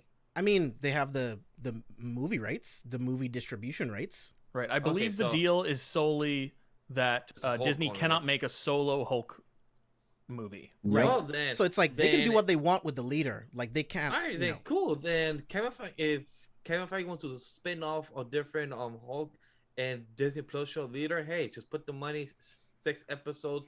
It's a good 2-hour film right there. I think he could do it, but it depends. How's it gonna look? Are you gonna really have a whole big ass green head, like MODOK type of shit, or like a long little green head? Or, Yeah, how you gonna I'll do be it? honest. I've never been a fan of any of the leader designs. I like Comics, animated. I like the Avengers Everybody is Here. That's what I'm currently watching. I like that one the most because it's not too big, it is not too short. It's nice and like little square, but not Yeah, too they big. could tone it down a bit probably. Yeah, So I it's a like bit that one the weird. most. But But also, live action, I'm really curious to know how to. It'd be fun to act see it. him like getting like maybe as a brief cameo, like at the beginning of an episode, getting convicted of something and then being carted off to prison. You know, like in a Yeah. courtroom. yeah. I don't know if they would use him as like a main villain. But Now, Not- not for the what about future. Betty? Do you think we'll see Oh. Betty? if we Because do, she's we've- getting recast. I can tell you Why? that right now, dude. Why? I don't think Liv Tyler would come back. Why not? She was in What If, wasn't she? A different actress portrayed her. Oh, Yeah, but why And not what if? though? You know? Maybe. Yeah, I mean, it's you could be right. They could recast her, but I mean, as far as the character itself, we've never seen Mark Ruffalo's Hulk interact with Betty. Yeah. Yeah. So it's we like haven't. So in the Incredible Hulk is a part of the continuity. So it's like she was a part of that. So it's like, has he just been staying away from her this whole time? Like, when does she actually come into it? So I have my questions. So The Steven- only reference we've ever gotten, like a side reference to Betty, is him naming the Hulkbuster Veronica. right. that and question. That's the only has thing. Mark Ruffalo Hulk interacted with General Ross. He hasn't, right? No, No, he hasn't. So He's not. I'm curious about that as well because we have never seen them on screen throughout the whole MCU. Yeah. We have That's seen very true. we've seen the Incredible Hulk version interact with General Ross, but we have never seen this one. Yeah, not So I'm not curious to see- Ruffalo. Yeah, so I'm curious to see how's that gonna look in She-Hulk, but I'll save that when I bring up my She-Hulk in the list. Yeah, but let's keep it going. Steve, what's your number 6? my number 6 is Moon Knight. For me, I'm excited to see how dark they can make this show, because for me, I'm always thinking about, are they going to bring in the Punisher, and how John's saying, no, I'm not going to do it if it's not going to be dark. So I'm like, this is going to be my catalyst. This and freaking Blade. They're going to be my catalyst to see if they can still do it on a PG-13, kind of making it dark kind of thing. I don't know very much about Moon Knight, but I am super hype about it just because I've heard that this is Marvel's Batman and all this other stuff. So that's really what my main thing is. It's really just to see how dark they can make this character. I'm gonna do a run on it. I gotta start reading a little bit to at least get a little background on it, but that's pretty much all I got for Moon Knight. The new Moon Knight run is going pretty good. Like it's really good right now. Okay. Well, me and Steve are very close, but my number 6 is Black Adam. Super Okay. high up on your list. Super high. For those that don't know, it does take some weight to it, so it's kind of biased, but I'm a big fan of The Rock. I grew up with wrestling, so that does take a bit weight into it because I'm a big fan of his charisma, and I've inspired that into my online personality and to who I want to be in the future. So seeing The Rock, and yes, as much as that we threw jabs earlier in the show of how The Rock has been cast for almost 10 years, because he was cast I think 2011, 2012, and he finally doing the film that he's been casted, because Warner Bros. Just wanted to slot him in just to get the name and just to get the to get the popularity, and we finally got that. But he's been posting pictures, he's been posting promos, and the way He does speaks look so- really good in the suit, though. Like He the does suit look really design good is in the suit. amazing. Pretty and badass. if you've never seen wrestling, this man knows how to work the mic. And not a lot of people in wrestling knows how to do that very well. There's a good certain amount of people that you could fit in 10 fingers that can actually do a great mic. And The Rock is in those top 10. And he's been talking about how much he has a passion for the lore of Black Adam and how much of the history. And if you have seen him in other films, like Moana and other films he has done, he puts his passion, he puts his heart, and like he likes to mention, his blood and sweat. He's very big on that, and I'm very excited for what we could bring about this. And Black Adam is not a obscure character, but he used to be a C-list character for many years, but he has become more popular because of the cartoons and plus the movies over the years. And now with with The Rock putting his name on it, curious to see what happens next. And would this be a standalone film after, or would this be a continuation of what the DCU could bring with The Rock and Shazam in the future? So that's my high hopes for it. Hoping The Rock could put some sway into it, because The Rock is one of the only few actors now currently in the world that can actually bring people in seats to the theater. Not many actors cannot do that no more. Big So facts. I hope to see True. what The Rock could do as his personality and what he could bring this character of Black Adam. And man, Dr. Fate, like I can't wait to see what the hell Dr. Fate, like how you That's gonna do his what- magic, like as well. Like you're fucking Dr. Fate. Like he Right. is literally the Sorcerer Supreme of the DC comics. So to see what he could do, like this would put the cherry on top. If you had Constantine as well, this film will probably be top 3 instead. But man, Dr. Fate 2, Black Adam, and you have the Justice League of America, and just the lore of him being a slave of Black Adam, and the lore of his character, and more of the Greek mythology. Like man, like you literally are hitting my numbers of my attention. So that's my number 6 of Black Adam. Dude, if they make a Shazam 3, Black Adam definitely has to be the main villain in that It has movie. to, Right. It has to.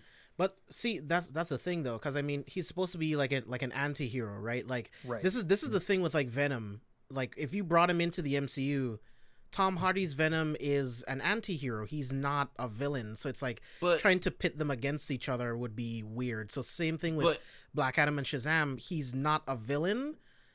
Or it's like, He's an well, I don't know. Maybe at the end of the film, Exactly. maybe he turns, something happens. it depends. It depends what type of iteration we get, because in the comics he's always been either villain or anti-hero. Well, So we it know really for a depends. fact he's an anti-hero in this movie. Dwayne has So- talked about it a bunch of times.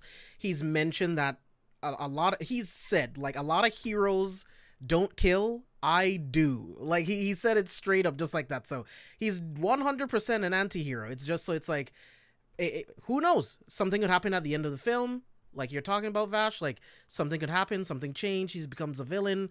Maybe Yeah. he kills the wrong person. Shazam feels like he has to stop him. Who knows? And plus also to add, I can't wait to see what type of score, because the DC movies are known to have much better score than Marvel, because they're more consistent with it. And to see what Black Adam could bring as a good score, I'm excited for it, because most of the DC movies have some type of score that you can actually remember from the top of your head. If you could, I should bring it up. So can't wait to see what Black Adam could bring for score, as a guy who loves score and plus soundtrack. Can't wait to see what that also brings to the table. I don't want to speak for you, but I think the MCU just has too many movies. There's too many character scores, and it's because DC doesn't have that many movies. You can just point at all of their amazing scores, because you're right. Like having Hans Zimmer doing a bunch of scores, Michael Giacchino, like amazing scores. The Wonder Woman score, I listen to that all the time when I'm editing. The Same. BVS score, Man of Steel score, amazing. But also like the Black Widow score was fucking sick in my opinion. Shang-Chi, that score was amazing. Winter Soldier, like Cap's score. There's a lot of great shit in there, but I think it's like the MC might just have too many movies to see. But It I don't could know. I'm be. just speaking It for could me. be. Just speaking for me. Could be. If I wanted to see The Rock play an anti-hero in DC, I would have rather him play Lobo. Yo, would've been- Steve, Dude, that I would have been agree. cool. Yeah. That's That would've what been I dope would've as hell. wanted to see.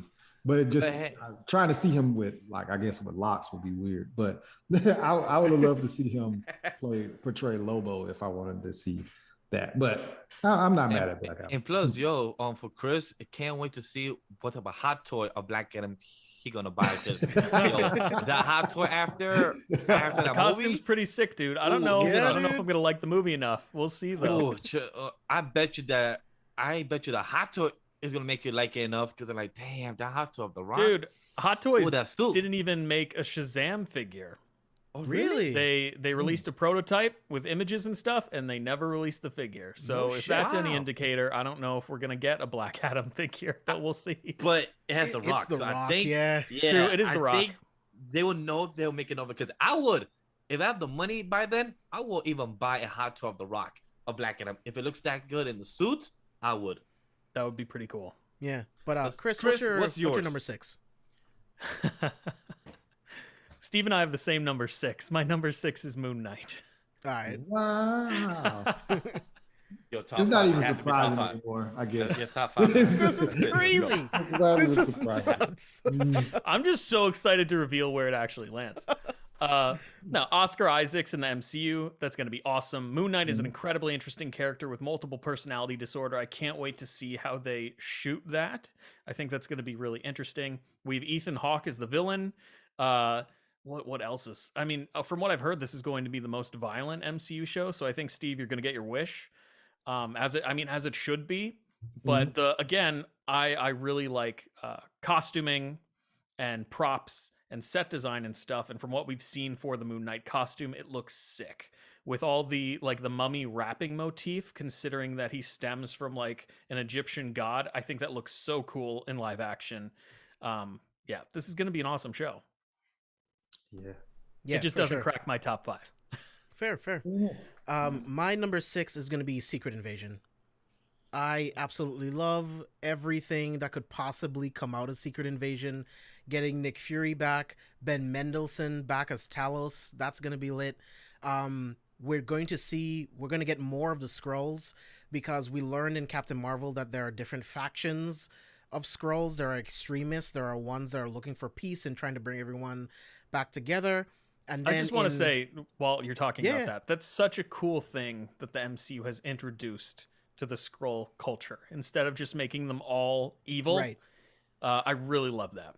Yeah, because no race is so black and white. This entire planet of beings, they're all villains. Like that's just not realistic. But I mean, it works in the comics, so it's gonna be fun to see the different factions interact with each other. It's also going to be really cool because we learn in Far From Home that there are Kree sleeper cells on Earth. So that's going to be really interesting, watching Nick Fury and Sword working with one faction of the Skrulls, and then we might be in the middle of a Kree-Skrull war. And then in Captain Marvel, Ronan the Accuser did say that they were going to keep their eyes on Captain Marvel, on Earth. So there's a lot that can come out of this show, and I'm very excited. Though. Right, but there are others who will follow his will. Very true. Right, as the next executioners come through. So I think there's a lot to play with. Like the Kree-Skrull War, some of my favorite shit in the comics, is just so dope how it all plays out. So I'm very excited. We're gonna learn more about Sword. Like there's just so much. Like I don't think it'll happen, but what if? That's kind of how they introduce some of the members of the Fantastic Four. Like, let's say Johnny and Sue work for Sword, and then, like, on a mission in space where they already are, they get hit by a cosmic cloud, boom powers, with Reed and Ben. Four works for Sword. Yeah, that's what I'm saying. Yeah, so it's okay, that's what you're implying that they were. Yeah, so it's like that would make it very easy. They're already working for Sword. It explains why they would be in space already. Mm-hmm. You know what I mean? I think it would be really dope. And like I was saying during our No Way Home review, it would be kind of cool if Doom is the one that owns the Baxter building. I don't know why I think that would be so cool, but it's just what I want. Like, I want it to be like a Latvian embassy type building. Like, it just seems like a Doom thing to do, to just take Avengers Tower and then just make it his own thing. That's my headcanon. That's what I want. But I think it would be really cool. So I think it's going to be really interesting. And that's why Secret Invasion is my number 6. So let's get to the top 5, guys. Steve, what is your number 5 pick? My number 5 is Thor: Love and Thunder. Nice. Gore the God Butcher, his dialogue in the comics is elite. And Christian Bale will be delivering that dialogue. That is the reason why I'm like, this is going to be good. And the way that, like, when they actually, even in the comics or whatever, when they're fighting, like, Thor is actually like low key scared. He's scared of Gordon. I'm just excited to see this on screen. Christian Bale is going to play a great villain. Russell Crowe as Zeus. I mean, it's Russell Crowe. So this is going to be a really good movie. He's excited. totally going to die, by the way. Yeah. Oh yeah. He's definitely going to be jobbed by Gore the God Butcher, just to like show how strong he is before he goes up against Thor. Definitely. I guess he's gonna die in the first act. In the first act of the film. Probably. He's going to Definitely. beat the shit out of. Oh, and it's going to be great. Hopefully it's biblical. So Steve, while you're talking about that, they did release like promo images. Like yes, do you have these images? I do. So excited. Yeah, so I think Jane Foster's costume, it looks so sick. Like it's so Asgardian. It kind of looks like a mixture of like Sif and Thor's like old suit from like the first Thor movie. I think it looks great. Watching Mjolnir, it's clearly the one that Hela destroyed that they put back together. So yeah. I'm very, very excited. Thor's costume looks sick. Like it's gonna be so fucking good. I want to add on to that picture that you just showed, James, because earlier today they released a similar concept photo, but Thor has his armor on. Oh. So his arms, the chainmail that comprise his arms, are yellow. Yep. And his helmet, he has his helmet back. It's also bright yellow. So the color motifs that Taika is utilizing for this film is going to make it look so cool and trippy. Sick. I'm so excited. Chris, when I saw that, it reminds me of from the comic run. It reminds me of when he plays as the god Odin Thor, right? Mm-hmm. Because the scheme looks like it. So I assume that's when he takes full power of his father, right? We'll see if he's like the All Father or not. That would be kind of dope. That's my guess. That'd be pretty cool. Sorry to interrupt, Steve. No, you're good. Just it's really what's selling me on this is just after I read the comic run and like the way that Gore, like he talks so much shit in the comic run. And I'm just like, Christian Bale saying these lines are gonna be crazy. So I'm excited for the dialogue. That's mainly what it is. I think this is gonna be dope. Just the way that Thor is gonna be fearing him so much after he like beats the shit out of some of these guys, and Thor's just gonna be like, I don't know if I can handle it. It's gonna be crazy. So that's why it's in my top 5. Vash? Well deserved. Top 5 is Moon Knight. Okay.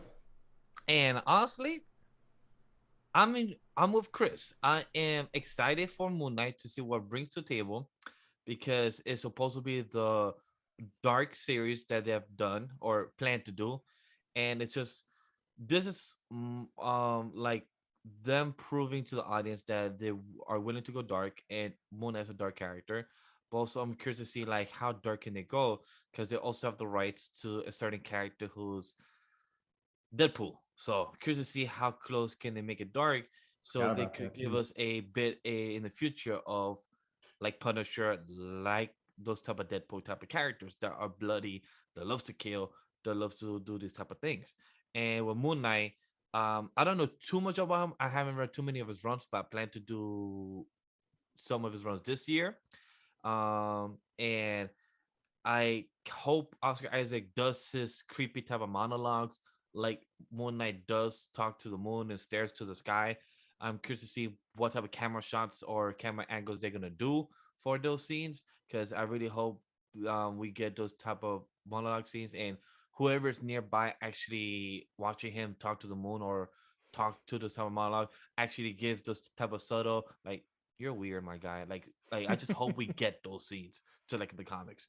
And if we get an interaction of Moon Knight and Spider-Man, that would be more funny as hell. Like I've seen the comics, but there's no way that's gonna happen. And if it does, oh my god, you just make my comic book fandom so happy. And that's how, please Sony and Marvel, but knowing you, Sony, you're not gonna let him do that. And also because of contracts, because he can only appear in some type of films. You know what? Just let him appear in every fucking shit. Let him off the leash. Yeah, right. just you owe him already. Just make money. That's it. Just pay Sony. But yeah, Moon Knight, excited as hell. Can't wait to see what Oscar Isaac does with this character, and can't wait to see. Honestly, this is one of the properties that I'm curious to have the audience is going to perceive this as well. This is one of the properties that Marvel hasn't really promoted too much, and also curious to see how the audience, and can't wait to see the conversation on Twitter and online of how people that don't know about comics are going to compare him to Batman.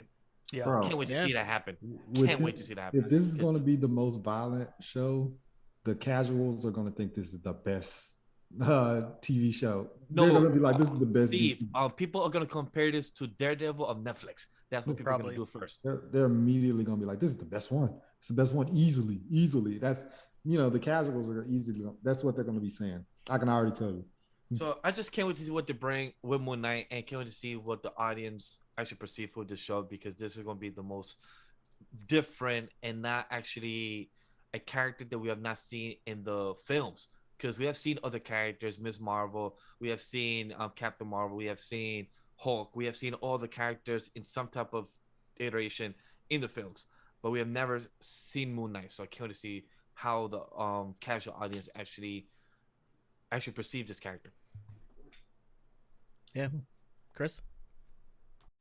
This is our number 5, right? Gentlemen, we finally made it. We made it. Okay. The Guardians of the Galaxy holiday special go! is my number 5. Most anticipated show of the year. Please explain. Unlike James, I absolutely love when a creator can bring characters into a Christmas atmosphere. Shane Black has done it multiple times. And the movies typically don't completely center around Christmas. Wow, I didn't realize But it does something to the environment of the movie. Christmas is always a time to be with family and to feel loved. And I'm just so interested to see how James Gunn takes the Guardians of the Galaxy, some of the most ridiculous cosmic characters that the MCU has to offer, and tosses them into this holiday atmosphere. Like, it's going to be so much fun. How is this so low on your guys' lists? Like I said, we don't have enough information. Like I said, if we knew more than just I don't need any more information. I just need the title. I know what I'm getting. The Guardians of the Galaxy in a holiday special. What else do you need? But I'm excited to see what characters James Gunn introduces in this special, considering we now know that, Adam Warlock's been cast. Right. I want to know how much he's aged up Groot. Right. That's always been one of the most fun aspects of seeing the Guardians of the Galaxy in the MCU since Groot's passing in the original film, is we can utilize the character of Groot to measure how much time has passed in between projects. So I'm interested to see, in Endgame, we got a teenage Groot. Is he like a young adult Groot at this time? Is he a full-fledged back to being an adult? And if so, how does this adult Groot compare to the original adult Groot that we got in the original Guardians of the Galaxy film? So there are just so many things that I'm excited to see. How does he feel about the holiday season? That's just a curious one. Now that right, you he's make a the right. Nothing beats family. That's what he's going to say. Instead of saying Groot. no, Steve. He's a tree. Groot. Oh man.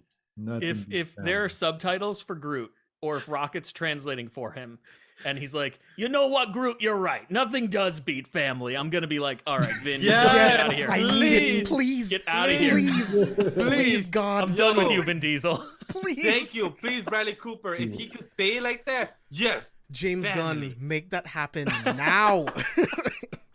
James Gunn, please, just for this scene. So I think all of you are insane for having this so low on your most anticipated of the year, because it's Hey, going to be a still- blast. It's going to be so much fun. If he brings Santa, I will have this in top 5 by the end of the year. Top 5 if he brings Santa somehow. Also, I mean, that would be crazy if Santa was introduced into the MCU, but Right. everything that's going on with Gamora right now, and considering that this is canon, are they just going to stop their search for Gamora to celebrate a holiday? Does that come into play at all in this holiday special? I don't know. Good I think questions. this is going to be way better than people are anticipating it to I be. hope it is. So we'll see. I might be totally wrong, and this might be the worst thing out of Chris, everything I that comes out highly this doubt coming that. year. I highly have a doubt it question. too. I trust James Gunn, but Do you think if this succeeds, since you have this as the highest out of all of us, do you think if this succeeds for James Gunn, do you think MCU Marvel will continue doing this with other properties, or would it be exclusively to Guardian of the Galaxy type of vibe? I think this is going to be a one and done type of thing. Mostly because we've already gotten Iron Man 3, which takes place at Christmas. I mean, it was directed by Shane Black, so it has to take place at Christmas. We've gotten the new Hawkeye show, which completely took place at Christmas. And this, like we talked about earlier, I think it really is just Marvel's homage to the Star Wars holiday special. So even if it's a success, I don't see them continuing to make Christmas stuff like this. But who's to say? If it's a crazy success, I don't see Marvel doing it, but I see DC going, ooh, you see that? Money. Oh my God. Man, they just been chasing that whatever Marvel's doing bag. So I could see that. Oh, Teen Titans holiday special. Oh yeah, that would definitely happen. Yeah, for sure. I can see that. My number 5 is going to be Moon Knight. For everything you guys already said, I mean, like, Oscar Isaac is one of the best actors working today. The dude is just ridiculously talented. The fact that he even took this role tells me that the script's good, that he's interested in playing this character with multiple personality disorder. And I think the MCU is going to do a great job. They've done a great job dealing with characters with depression, PTSD, right? So they've already set the stage for something like Moon Knight. So I am very, very excited for this. The little glimpses that we got of his costume looks fucking great. I can't wait to see it. He is the MCU's Batman. Some of my favorite shit, I would love to see him interact with the Punisher. That would be great. And I think they will go pretty dark with this show. I really think they will, because everything else has been somewhat, upbeat at times, when they're not dealing with, like, real world issues, so Dude, with a white costume like his, there's no way you don't cover that in blood at some point. Right. That image is just so striking. Yeah, man. So very, very excited for Moon Knight. That's why I made it into my top 5. So let's keep going. Steve, what's your number 4? She-Hulk. Yes. My number 4 is She-Hulk. I think this is their way of giving the Hulk a TV series without giving him a TV series. Mark Ruffalo, obviously he can't play the Hulk in a standalone. So the She-Hulk is She-Hulk. And I think it's going to be like a double meaning, and it's going to actually really be a series based off of the Hulk, kind of, in a sense. There will be a lot of her in it, or whatever She-Hulk in it. Oh, you're muted. Sorry, I was going to say, I hope that's not the case. Like, I really want it to be about Jennifer, and I hope that that Bruce is just there to help her deal with her powers, because he's figured it out. So I think it's going to be a Falcon Winter Soldier type thing. I think it's going to be a both of them. I hope so. That would be awesome. Yeah, I think it's going to be a both. And then, like you said, we get Tim Roth. We're getting, I believe that we're going to get Daredevil in this as well. And there's so much that can be. And then you could even get an appearance from Wong because of the fact that he's been with Abomination. You get there's so much that you can do with this. And I love Mark Ruffalo, but I think this is really going to be you're going to get a lot of hope in this. I think this is their chance to do it, and that's what they're going to do. You're going to get a lot of hope in this. Okay, while we're talking about this, since all of us have now mentioned She-Hulk, right? Or Vash is okay, so it's higher up on Vash's list. Something that I was just kind of thinking about. We've seen Mark Ruffalo in Shang-Chi, right? Powered down. He's Bruce Banner. He's not the Hulk, right? Do you think in She-Hulk, however she gets her powers, whether it's a blood transfusion or not, do you think that's going to be the thing that makes him revert to Bruce Banner? Ooh, that could be interesting. And do you think that She-Hulk takes place before Shang-Chi does? So, Chris, what if the Abomination's sentence has to do with him going to the raft, at which point, Wong is just like helping him fulfill community service or something. Yeah. That could work. You took very my question I was interesting. going to ask, because it's very similar, because as Steve, my number 4 is She-Hulk. That's my number 4. And like Steve mentioned, I'm excited because for those that have read the comics, She-Hulk has relationships that are romantic or not romantic with Matt Murdock. And we know that they're both lawyers. So I hope to see him. Like, I don't care if we see him as Daredevil. I also want to see him as a lawyer. And I want to see him interact with She-Hulk before she turns into She-Hulk. Sorry. I want to see him interact with Jennifer, at least a couple of scenes before she turns into She-Hulk.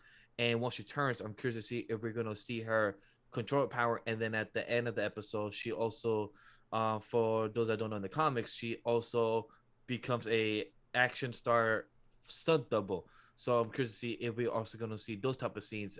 That she's gonna see the positivity of her living her double life as She-Hulk, but also living her life because she could make this into a plus. That she's a woman, but also could find her way to use this as a benefit. Not like how her cousin has used it, Bruce, in this type of way as a hero, but also causing more problems for himself and for society as the Hulk. And what makes me excited, like I mentioned earlier when James brought up General Ross, I can't wait to see the first time Mark Ruffalo interacts with the character of General Ross. We have not seen them interact throughout the whole MCU one time at all. So we have heard General Ross bring up the Hulk name and try to put him in jail, try to put him in trouble, whatever maybe, but never have seen them two in the same screen. So that's one thing I'm hoping to see.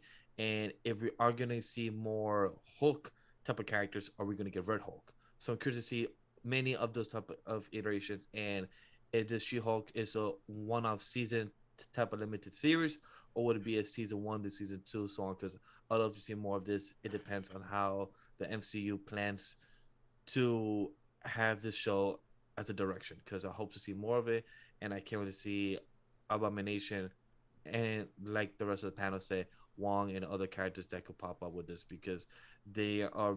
I'm happy that they're finally putting more attention to the core members of the Avengers, like Hawkeye, Black Widow, and the Hulk. Finally, after, yes, it's years later, but it takes time, and I'm happy that they're finally doing it, and I'm happy that it's a TV show, because I'm fine that's not 2 hours, instead of 6 or however many episodes, as long as there's enough type of content, and now that they understand better throughout this whole pandemic and COVID stuff, they know the certain amount and stuff of what they could do. So hopefully they have learned with what Star Wars and The Mandalorian and the Book of Boba Fett have been doing, that not every episode needs to be long. Just give your story and give your content of what you need to do with it. And that's what makes me excited for She-Hulk, because they have learned their mistakes from other previous series that they have done of Loki that came out in 2021, those series.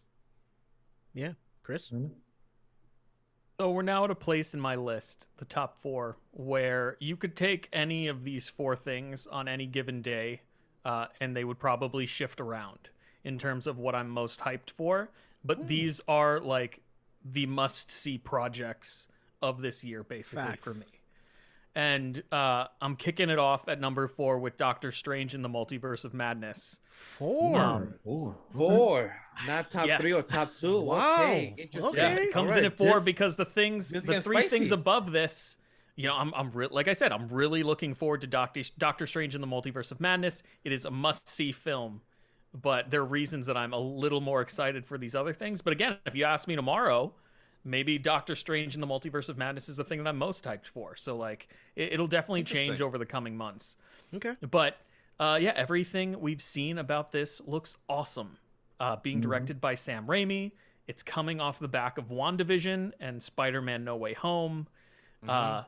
Benedict Cumberbatch is going to be playing at least 3 different Stephen Stranges in this film. And I cannot wait to see him play off of himself. It's going to be really cool. And I think this film is probably going to hold a ton of surprises for the film-going audience. I think this is going to be another movie that Marvel Studios holds really close to the vest. Oh yeah. And they're not going to show everything in the trailers, and I think we'll be pleasantly surprised when we walk into those theaters to see this movie and be shocked about a lot of things. But yeah, this movie's going to be sick. I've heard that from Elizabeth Olsen that Sam Raimi has done some very Sam Raimi things with the camera. Yes. And I'm just really excited. Yes. That's exactly what I want to hear. My number 4 is going to be The Flash. Okay. I love The Flash. The Flash is my second favorite DC character, period. I can't wait for this movie. I think like the new suit looks incredible. I can't wait to see the different berries. I can't wait to see what they're going to do with the time travel. How close they're going to get to Flashpoint. I can't wait to see Keaton's Batman, Ben Affleck's Batman. it's going to be a wild fucking ride. Like after the scene from Zack Snyder's Justice League, the third act thing that he does when he reverses time, that was fucking insane. Like, and there's a part of my brain that thinks, does him changing time here have anything to do with what happens in the Flash movie that he then has to like go back and try to change something? If that's the case, it means WB is acknowledging the existence of Zack Snyder's Justice League. It would be a mistake if they don't, and I will definitely be making a video if that's the case. But I am very, very excited for this movie. Ezra Miller is fine as the Flash. I hate the way he runs. His Barry Allen is not my Barry Allen. He's very Bart Wally-esque, all kind of rolled into one. Definitely. And it's like, that's fine. Maybe you should have done Wally then, because that's not Barry Allen to me. You know, but Flash is still my second favorite DC character. Very, very excited to watch him do some crazy shit. I love the way they use the Speed Force in the DCEU as well. So give me all the Speed Force shit. What if they play the new 52 version? They go into the future and Michael Keaton is not Bruce Wayne. He's Thomas Wayne, the dark one where he's shooting people. And I'd love that. That would be cool. I would love that. Yes, please. It would be amazing. James, you're on mute. I will genuinely love that, but also I just want to give a shout out that it's crazy that we're in 2022 to actually finally get a Flash film. Like we're finally have the technology to make a good Flash film. Like hopefully it looks good. The speed, like Speed Force over, like Zack Snyder did a fantastic job, and to actually bring it to the big screen as a whole film. Like that's what makes me excited. Like as much as I had it very low on my list as number 14, I believe, but I'm still excited overall just to see a Flash film iteration. Still shocked that there's no fucking game for it. Like there's no Flash game yet when we have the technology for a game, but we finally have it for a movie. Like, hey, I could get what I could get. That's what I'm gonna say. I mean, how do you make a Flash game? That's what I was gonna say. How do you move is. around a landscape as the Flash in a video game? DC Online was not working for me. It's like I think that's the part you can do, but when he fights people, how does that work? Like, how does the time slowing down mechanics work? Maybe like a bullet time thing. I don't know. That's what I'm worried about. How do you make that work? More of a longer conversation because I've thought about it and I've had conversation with people. It's like if you have played the Batman games or the Spider-Man game, when they hit the slow motion aspect, it's more like that. So, but they just have to have it in combat form. And if you have played the Injustice, playing as the Flash character, it's more of a mixture of how he's played as Injustice and how the Spider-Man and the Batman games use as their combat. So it's a mixture of both. But of how he runs through the universe, if it's like a free type of like you could roam around, that part I haven't thought about. But combat, I've actually thought about it and how it could be a possibility. But that's only because I actually care about the Flash and how you can actually write him as in the game. But that's a whole different conversation. Yeah, it's just like one day. If it's that would be a great topic. But it's just like when you're in the open world, you're just running. Everything's a blur. I don't know. That we can definitely talk about that on another show because I would love a Flash game. Dude. Yeah. You have no idea how much I want a Flash game. You and me, dude, and running up the side of like buildings and stuff would be awesome. Yes. Running on water. Yeah. Like or go from Central City to Japan and just grab food and then come back to Central City and then you fight Grodd. Like stuff like that. The map would be so big, just make the whole world. The game, oh my God. Trust me, the game is just comprised of fast travel zones and cutscenes. That's basically, it's like, where do you want to go? Click. All right, we'll show you a cutscene of you being a speedster running there. Oh, God. You don't have to, because for you to actually run around, that's part of the mission. Though you run around and you have to get coins, tokens to actually build up your money, stuff like that. Like it's ideas. Like trust me, I actually thought about this and writing ideas down for a Flash game. That's the only game I've actually thought about. So I actually have ideas for this. Well, in your game, you better have the King Shark versus Gorilla Grodd fight. Yes, I have that as actually like a mission 6 or sorry, like chapter 6 of the story. I have a good 12 chapters of a Flash game. It's not a lot, but I have 12 chapters of it. I need them to fight each other. Yeah. But let's move on to number 3. Steve, what you Damn, got? top three. Damn, we're here for top three. Top 3. My number 3 is Spider-Man Across the Spider-Verse. That's my number 3. It's a great number 3. I'm super It hyped is. for It's still great. I'm super hyped for it, but it's not going past this. I'm hyped for it. I'm excited to see it. I'm excited to see what's going to happen with it. It's still an animation movie, and they did a very good job with the first one where it surprised me. I thought it was just going to be Into the Spider-Verse. I just thought it was going to be a good movie. I didn't think it was going to be as good as what it was. So I'm wondering how can they top that for this one? Because now our expectations are here. Whereas last time they were kind of low and then they met us somewhere else. So now we're up here and we're expecting something like that. So I'm still hyped for it. I'm still thinking that it's going to be great. Everybody loves Miles, but 3 is where it's going to sit. It's not going higher than 3 for those other 2. I'm more excited to see the other 2 movies than this one. Vash? I don't know how James and Chris gonna feel about this. When I say it right now for number 3, is the Batman. Okay. I'm done. Goodbye. Right? No, 3 is great. This is a great, like I said, 4 and up. This is great for all these movies. Yeah. For the Batman, I'm excited for it. I don't know much about Matt Reeves' directorial films. I just Have you know seen him. the Planet of the Apes trilogy? The Apes trilogy. Oh, he has made them. Okay, so never Yeah, he mind. made all. Did he make all 3 of them, or all the 3? Second 2? Okay, I have not seen the third one. I have seen the first 2, loved them. So I guess he is a good director. I guess I haven't. I don't know if he has done other films out of those trilogies, but I love the first 2. Like great, beautiful focus. I could talk a whole conversation about that film, but damn. That actually adds more. Damn.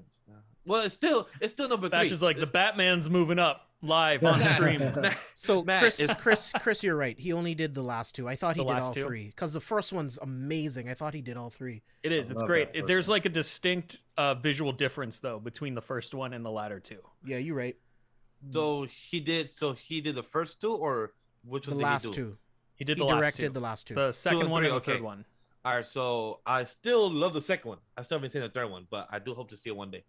But Matt Reeves, haven't seen too much of film catalog, but now that I know, I've seen one of them, and Robert Pattinson. I can't wait to see what he brings to the table, because a lot of people will make fun of him because of Twilight.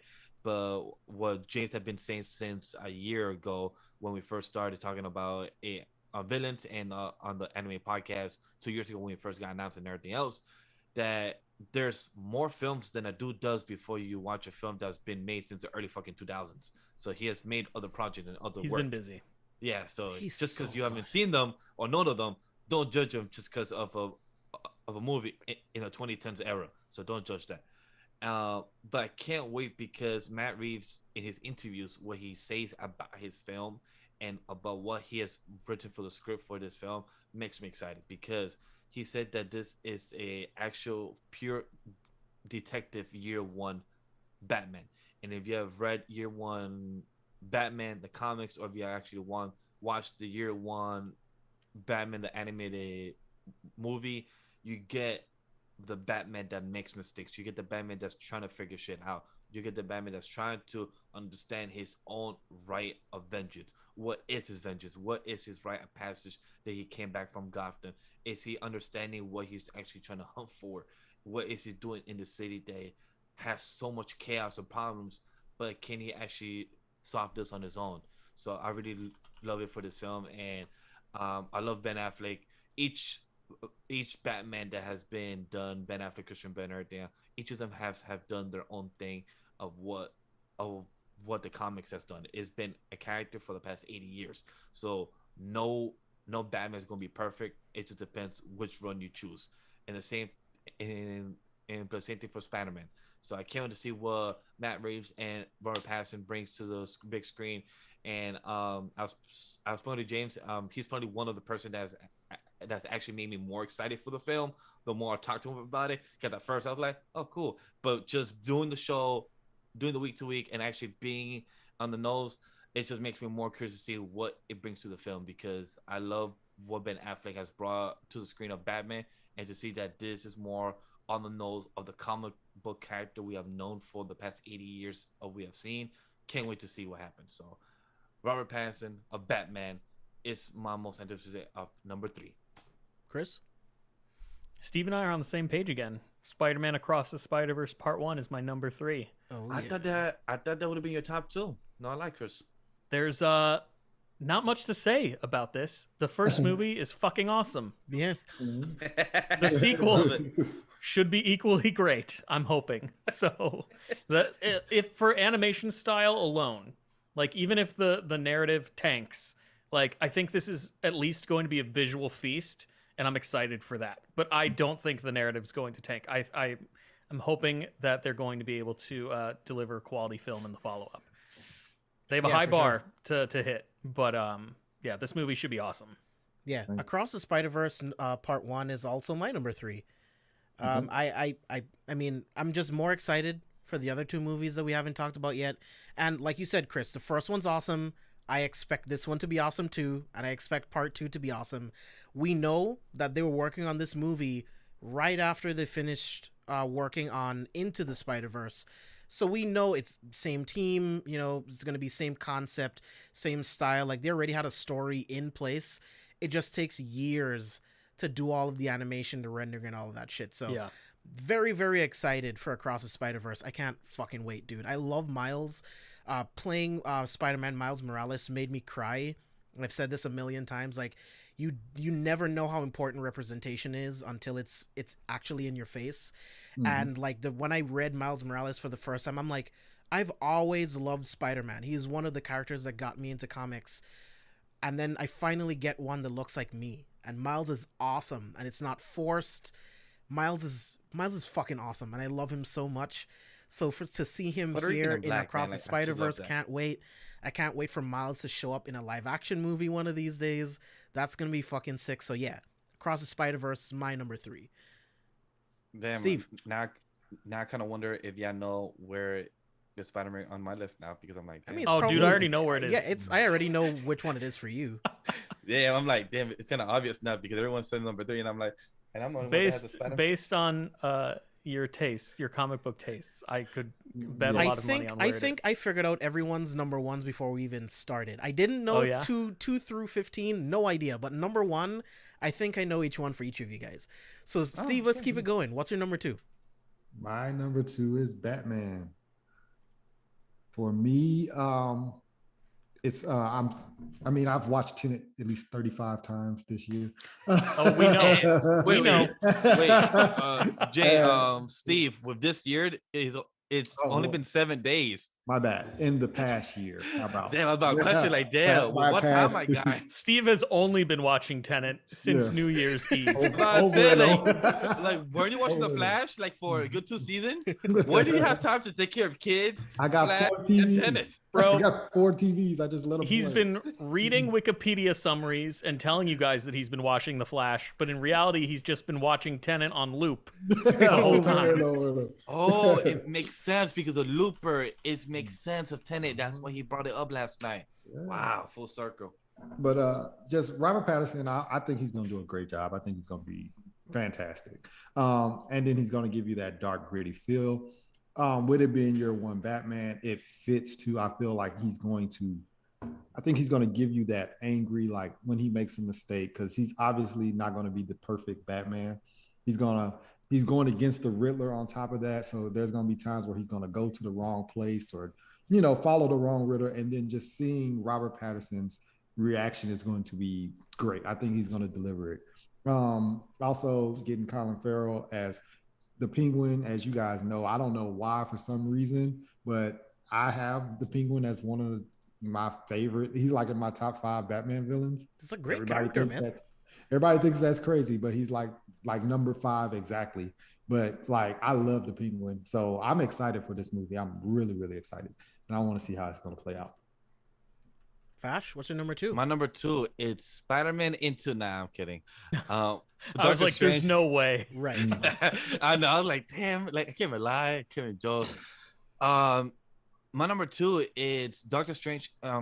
Into the Multiverse of Madness. No lie. The whole time, I literally thought it was Doctor Strange and I did not know it was in the Multiverse of Madness. Yeah, I did not know. I did not know that was actually the whole title. But it's just, if you watch No Way Home, and people like, I just love Twitter. I just love social media, and I love people that just like to assume a character without actually knowing the character from the comic. Steve is that arrogant. He's that prideful. He would like to blame somebody else and not take the blame. He will say, "Oh, it's your fault. You made me do it." Like, motherfucker, did nobody had a gun to your head? You chose to do this. You chose to cause chaos. You chose this. Like, you're the one that's to blame. So I can't wait to see more of this. And like James and Chris brought up earlier, is that he's played two of the different characters, and I can't wait to see him in a fucking goddamn ponytail. Like, to actually see that. Ponytail Doctor Strange is the best Doctor Strange. It like to actually see that from the Defenders in the outfit. Like, yo, my dude is actually wearing the outfit, and like, yo, Marvel, you have the money. I'm sorry to say, but your Photoshop skills gotta get better. Benedict looks ridiculous. He looks Dude, amazing. I love it. The Photoshop mustache skills and the little goatee, epic. Oh my I'm god, gonna, you know what? so I'm gonna bad. shave my beard. That's what I'm gonna go for. It's so bad. It's just weird. It's just Marvel has the money. Why do the Photoshop don't look that good? Like, I know that's him to some extent, but it's just some of the Photoshop just don't look consistent to me. But that's just me being a critic, and I've done Photoshop, so it's just a bit bothers me. But that's not the conversation. Doctor Strange into the Multiverse of Madness, and also Wanda. How does that connect to the show? Her kids, X-Men, Pietro, the X-Men genes. So many fucking questions. Like, it's Ralph like so many Boner's coming back, baby.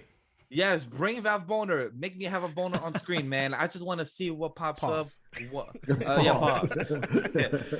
I just want to see what brings to the characters and what the MCU, Kevin Feige, could bring to the grander scale of the MCU. Like, Kevin Feige has said that we're gonna get bigger and bolder. His words, and just to see, like, what do you actually mean? Like, all right, cool. We saw that in No Way Home, the big and bold aspect. But now you've been hyping this up of the Multiverse of Madness and Quantumania. Like, you have said that these are your next two big films. To actually see that in the cosmic type of reality, that you're literally bringing other characters that never expect to see on screen. I'm not gonna name them because I forgot their names, and also I will definitely get the names wrong of how I'm gonna pronounce them. But to see some of those characters I've seen in the trailer, and when you literally pause for slow seconds and see what pops up. Like, we're actually getting them on screen. Like, that just makes it like excited. So, and also Marvel gotta work better on the marketing, because how the hell when the film comes out in the next 5 months, but we already see tenth of a marketing in toys? Like, come on. Yeah, They have to sell toys, bro. yeah, You got gotta. Yeah, but get 'em out. wait to sell them like after the movie. Like, I get it, but like, man, I get it. But Chris, what's your top two? What's your number two? My number 2 is Thor: Love and Thunder. Nice. Is this what you thought my number 2 was going to be, James? Or did you think these things were going to be reversed? Oh no, I just knew what the number one was gonna be. I had no idea what the rest. Let's was leave gonna it. be. Let's leave it there. Let's leave it there then. And I know top two. Thor: Love and Thunder. While we were talking before, I actually found that image Oh yes, put of it Thor up. in the gold and the Dude, gold helmet. yep. This is actually kind of sick, dude. Look at it. It's so can't lie. crazy. It's dope. I've seen some people call it ugly. Yeah, but I did see it's- some people say that. Yeah, I've seen some people call it ugly, and I It's get just it. promo art. It's not It's finished. promo art, It's yeah, not and what it- it's it- actually it- really gonna look like, you know? It's not done yet. Like, there needs to be more color saturation and more visual effects, like a lot of more stuff, more layers of. I a think lot in of live people- action it'll look really cool if that Yeah. is indeed like what the costume looks like Right. in But live action. like, why is he wearing that full costume? Because that looks like a costume that is, you are the High Father, like you are Odin Thor. Like, I think you that's a good gotta shout out, Vash. You got to So- become that to beat Thor. if he is the All Father of controlling the actual Asgard and everything, and you controlling the power and everything, then that makes sense. But I just hope that he keeps it consistent, because I'm tired of him wasting suits out here. Like, my dude just wastes suits like no tomorrow, like Iron Man. If that is the case, I'm actually really excited for the journey that Thor has gone on over the course of the Yes, entire same MCU. here. Like, especially after Endgame being so low and Mhm. like coming all the way back up, pulling himself back up by his bootstraps and like becoming All Father, that would be sick. Like, I'm Agreed. totally here for that. But that's not the main reason why Thor: Love and Thunder is my number 2 most anticipated film. Bro, Why is explaining? we got Thor, we got Jane Foster, we got Valkyrie, we got the Guardians of the Galaxy, we have Christian Bale as Gore the God Butcher.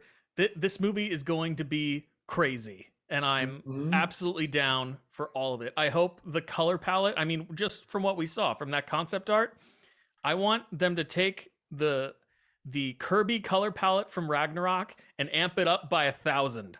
Like, Taika Waititi has never made a film that I've disliked. Everything that he's made has always been awesome. Even his earlier films, like, he has a really dry sense of humor that aligns with mine.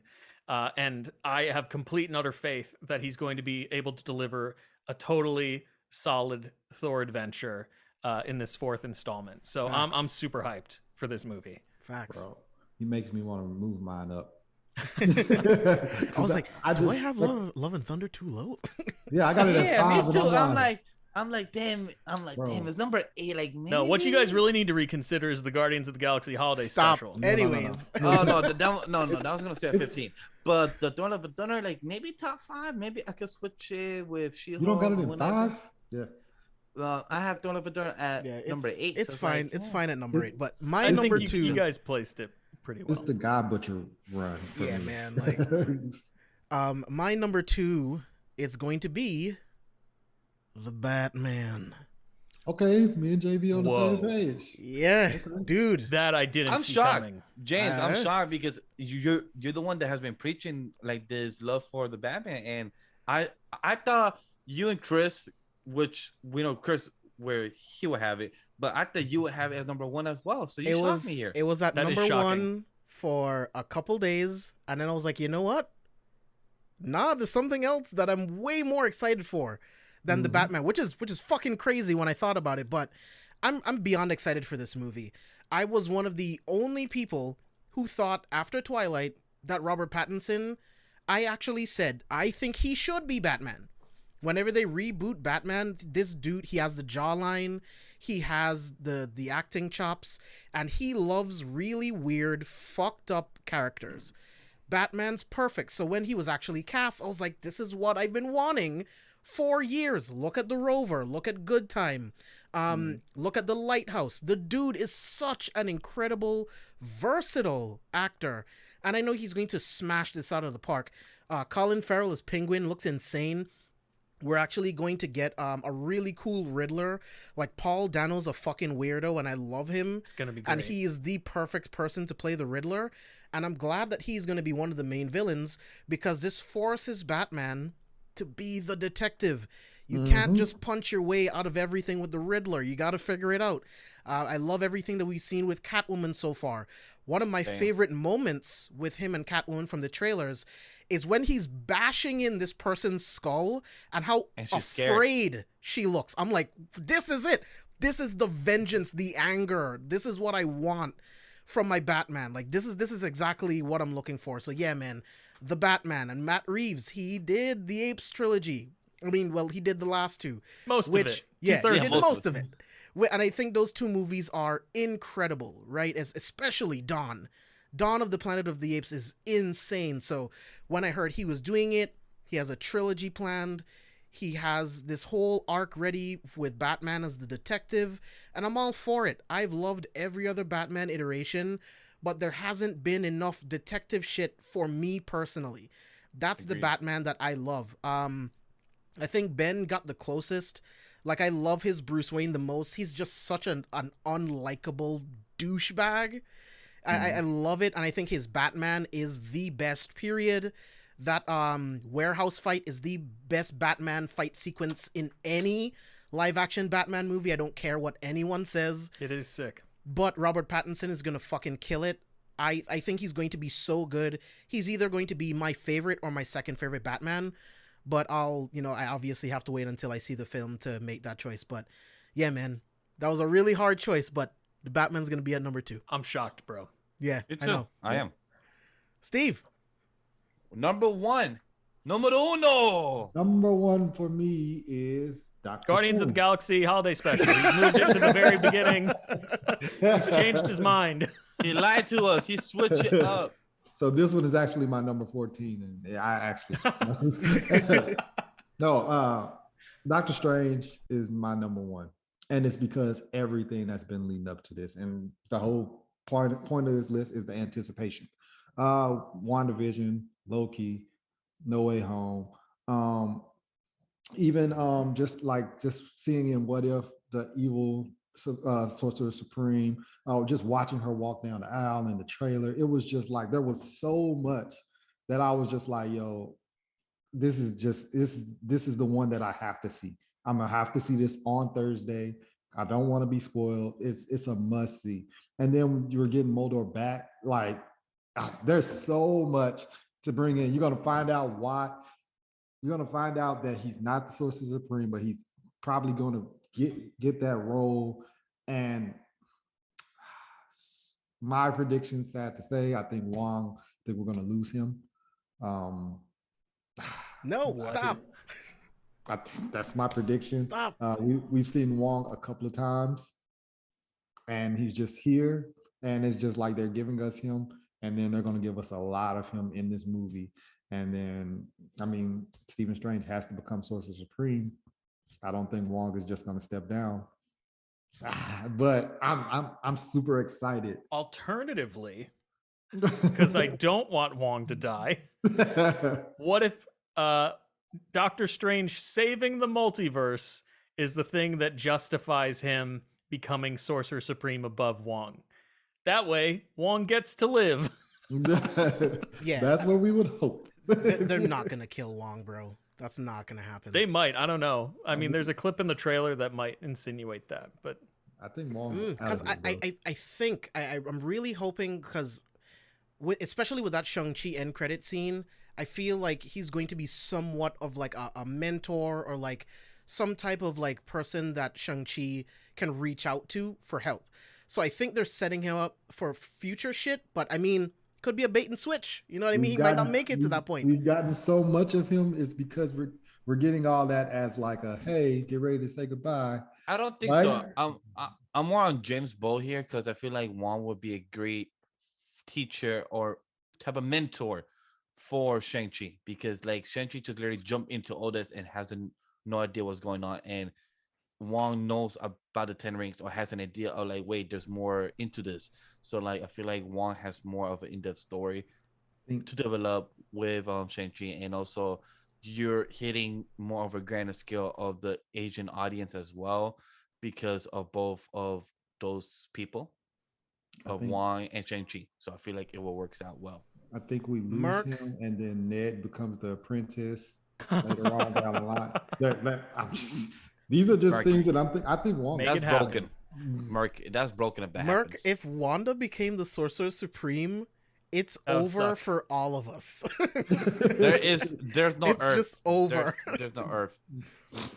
She's emotional with her kids, Vision. She's right now, but hey, it depends right now. You know, her cutting trees. She's right now having a good time. She looks very calm.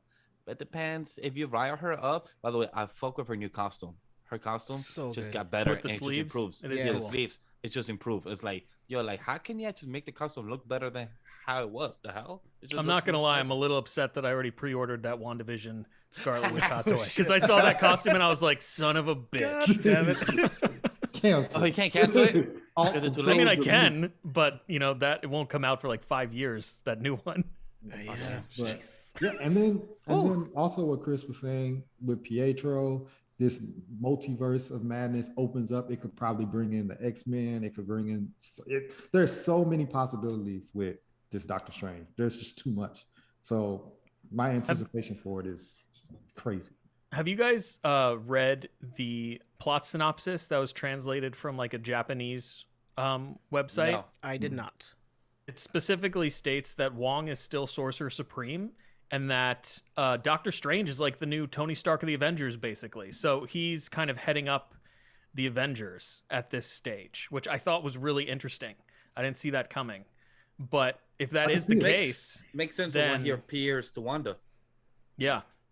And why Wong is recruiting Shang-Chi to the Avengers at the end of Shang-Chi. You know, they might be like working in tandem to like get the team back together, basically. But Fair enough. Interesting. I'm I need interested it. to see what they do with Wong and Steven. I hope they don't kill Wong. Yeah, I can't. I hope not So- too, but I like to rip people hearts out. Steve, stick to writing Black Panther. Okay. I like your Black Panther script better. So, Kill Wong. Don't kill one. so my number one is Guardians of the Galaxy and the Holiday Special. Right. Yes. No, sadly, Get across the Spider-Verse out of here. So it's what everyone could have predicted. You know, as a big fan of Spider-Man that I am, you know, I guess it's not so obvious. Is Spider-Man into the across the multiverse or into the multiverse? And you know, maybe I'm being a bit biased. You know, I'm a big Spider-Man fan. I think it's I worthy of a number one pick, man. Oh, Yeah. facts. It is, and I rewatched the first one. Is amazing, still holds up. I rewatched the first one with my partner, and she honestly didn't want to watch the first time when we tried to watch it a year or two ago. The animation turned her off, but now watching it this time, she actually enjoyed it. And me watching Miles Morales, who's half Spanish, half black, and it just makes it beautiful to see representation from a Spanish culture, and who my partner, who's Dominican and half black as well, just to see that type of characterization on screen, like seeing that representation of Miles, and also again a bit biased to see one of my other Spider-Man characters, Miguel O'Hara, to see him on screen as well.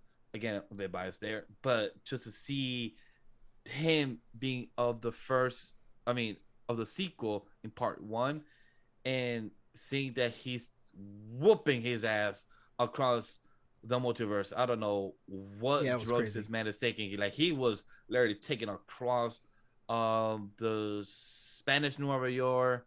He was taking him, I think, across the Egypt one, and The across Indian another one, I think.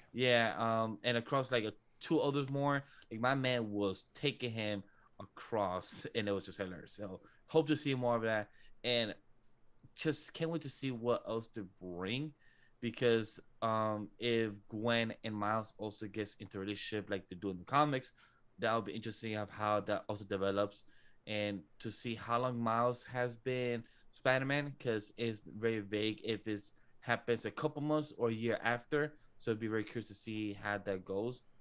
Yeah, he And I looks a can't wait to lot see- older to me, but I mean, think it's yeah, supposed to be 'cause- a year. So yeah, like, I hope we get some confirmation if it's been a year or a couple months. And additionally, can't wait to see what other new score / soundtrack, because their score soundtrack from the first one slaps so good that I continue hearing it until this day. So I can't wait to see what else they bring with this iteration of the sequel. So Spider-Man Across the Multiverse Part 1 is my number one pick of the anticipated of the year, which I don't know when it comes out. Chris. James, as you know, this The particular Batman. comic book character, in my heart of hearts, will always be my first comic book love, The GOAT. and that's the Batman. Back in the day, a couple years ago, James and I recorded a best one, worst one of live action Batman we did. actors. And yeah, despite how much I love the MCU and all the amazing films and television shows that Marvel's made over the last couple of years, my heart will always remain with the Batman. I would need to listen to this show, because I definitely need to hear this. Yeah, I mean, It you're was a fun. patron. You have access to it. Yeah. I honestly don't remember what my best Batman actor was. I don't think it was Ben Affleck, but I can't go listen remember. to that. Pay to be a patron. Go listen to that episode. Yeah, I'm so stoked for this movie. The cast is killer. I mean, Robert Pattinson, Zoe Kravitz, Jeffrey Wright, Paul Dano, Andy Serkis, Colin Farrell in the craziest makeup that I've ever Right? seen him wear. And like Vash mentioned, we're finally getting a detective Batman on screen, which we've never gotten before. There have been glimpses, you know, with like Christian Bale puttering around in a basement, like dissecting bullet holes and shit, but never like a full-blown mystery that Bruce has had to solve on his own. And yeah, I'm here for every second of this movie. And from the trailers, it looks like it's going to be great. I just really hope it delivers. I have faith in Matt Reeves that it'll be a good film. So yeah, my most anticipated movie of this year is absolutely The Batman. I remember that episode. You chose George Clooney as your favorite. Val Kilmer is number one. People are gonna think I'm crazy. I did put Val Kilmer over Keaton, so yeah, go listen to that one. Dude, he's a fun Bruce. Yeah, I think he plays the tortured Bruce Wayne just better than Keaton, man. Not by a lot, but when I look at him, I'm like, dude, this dude is really suffering. Like, he's really traumatized by everything that happened. But yeah, man. I don't think, not to get off on too much of a tangent, but I don't think a lot of acting was actually going on solely because, I don't know if you guys have seen the documentary Val. Not yet. But he talks about how horrible being in the bat suit and how alienating it was for him from his co-stars, because he literally, once he was in the suit, could not get out of it. He could not hear anybody. So, I mean, playing this like tortured Bruce Wayne is maybe more true to life during the filming of that film than we would like. But anyway. Yeah, man. Very excited for the Batman. Like, I can't wait. I'm losing my mind just thinking about it. We're so close to getting the Batman. But if it's not obvious yet, my number one pick is Doctor Strange in the Multiverse of Madness, man. Like, No Way Home laid the road for just how batshit fucking insane this movie is going to be. We are getting the regular Doctor Strange. We are getting Defender Doctor Strange. We are getting Doctor Strange fucking Supreme. There's so many scenes from the trailer. There's so many scenes that we've seen that are right out of What If. It's absolutely fucking insane, and I can't wait. We're getting Miss America in this movie. Mordo's back. This movie is going to be insane. Like we talked about, we're going to see at least 3 different Stranges. At least. Doctor Strange Supreme. What if this is like another universe where Strange made similar decisions like he did in What If, and we're seeing them play out in live action in the Multiverse of Madness? I think that will be insane. Think about how powerful he is at this point.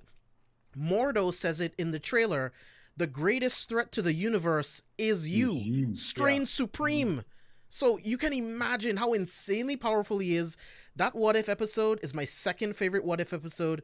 Doctor Strange Supreme literally carried the Guardians of the Multiverse to win against Ultron. We're going to see all of this shit. It's going to be nuts, dude. Miss America? I didn't even think we were going to see her, period. Miss America's in this movie. Scarlet Witch is in this movie. Loki is in this fucking movie. Like, possibly multiple Scarlet Witches are in this movie. Potentially multiple Scarlet Witches. Like, which version of Loki will we get?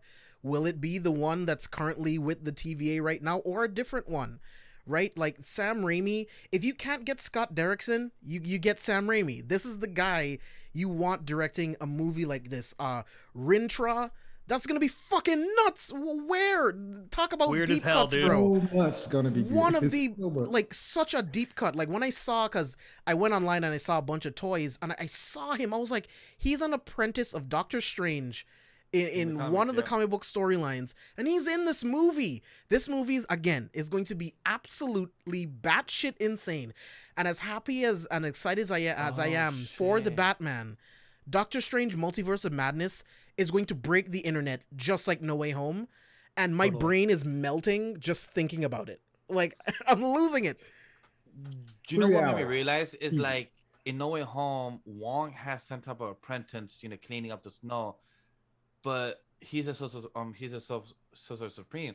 But that doesn't mean nobody asks question if Doctor Strange has an apprentice or if he's training somebody. We only saw the entrance and the basement. We never saw if anybody is in the back. So now that maybe it's like he probably has an apprentice doing what he's doing in the back, and we don't know. Maybe. I don't think that he's going to be our Strange's apprentice. I think he might be Defender Strange's apprentice, or maybe even another Strange, because there's another image that we saw that looks different from our Doctor Strange. So there could be 4. It could be 4, or our main Doctor Strange has like costume changes, which I'm sure he will, but there could be 4. There could be multiple. So again, based off of No Way Home, Multiverse of Madness is going to be fucking nuts. How does Loki fit into this? you know, for Loki to be in this, we're gonna see him use more of his magic. Then we're gonna Yes, see please. Scarlet Witch and Doctor Strange using magic together. My brain is exploding. I Bro, can't. I'm curious to see Early- of how Strange is gonna if Strange is gonna teach Wanda more about magic, because Of he don't course. care. He don't care what happened. He's like, oh, Strange, I'm sorry. Like, your girl, I don't give a fuck what happened. I need your help. So I wonder, like, hey, it seems like you've been learning your magic, understanding your chaos. I'm curious if Strange knows about chaos, and Of course he does. And if he could give her a book to improve her magic as well, because he has the whole damn library. So if he could give her another book to learn and improve her own chaos magic, that'd be dope as hell as well. I'm sure. It's weird because like earlier in this episode, I was like, oh man, the Flash showed the different flashes and it kind of ruined it for me. But just Doctor Strange one did it right, I guess. It was Dude, something. like I said- it was the way you do. It's not what you do. Dude, It's how you do. look Because at They're how holding what they're so doing. much so Because Marvel close to knows the what best. they're doing. Look at how deranged Doctor Strange Supreme His line looks. delivery in that clip as Oh my well. God. Things just went off the rails. Yeah, dude. Oh my God. no I good. can't It's wait. rocker. I cannot wait. Oh man. Like, His hair is like Damn. they're like his hair is like fraying and like a fly. Like Yeah. he's just lost his mind. not like I agree with Chris with what he said with the top four. It's like you cannot go wrong. Like with me, the top three, you can't go wrong. Like if you have Batman, you have Doctor Strange or Spider-Man in your top three, you can't go wrong with any of them. In Yeah, your man. Number 1, 2, or 3. It It's like goes all they're around both spectrum. excited in their own way, and you could feel and change in different moods. Because right now, talking about it, yeah, I'm making me have Doctor Strange as number 1 instead of number 2, because it's so anticipated for what it has been building up for the past many years. But recently, with what we've been having with Loki, What If, and with WandaVision, it's just been increasing the hype for what we could have and what we could get in the future. So it just makes it more like, fuck, it's just so good. Dude, it's I've- going to blow our minds. I don't know if you guys have seen some things from behind this movie, but I've seen shit that is so crazy that I have to take it with a grain of salt because of how crazy it is. But if it is real, this movie is going to be insane. Put it in the group. We chat. can talk I about need it off mic if you want. Yeah, of course. Yes, But of I course. don't. I would hate to say something and then for it to be real and then have ruined Gotcha. the movie for everybody watching. yeah. But like And- this movie has elements that we haven't even scratched the surface of what this movie's going to be.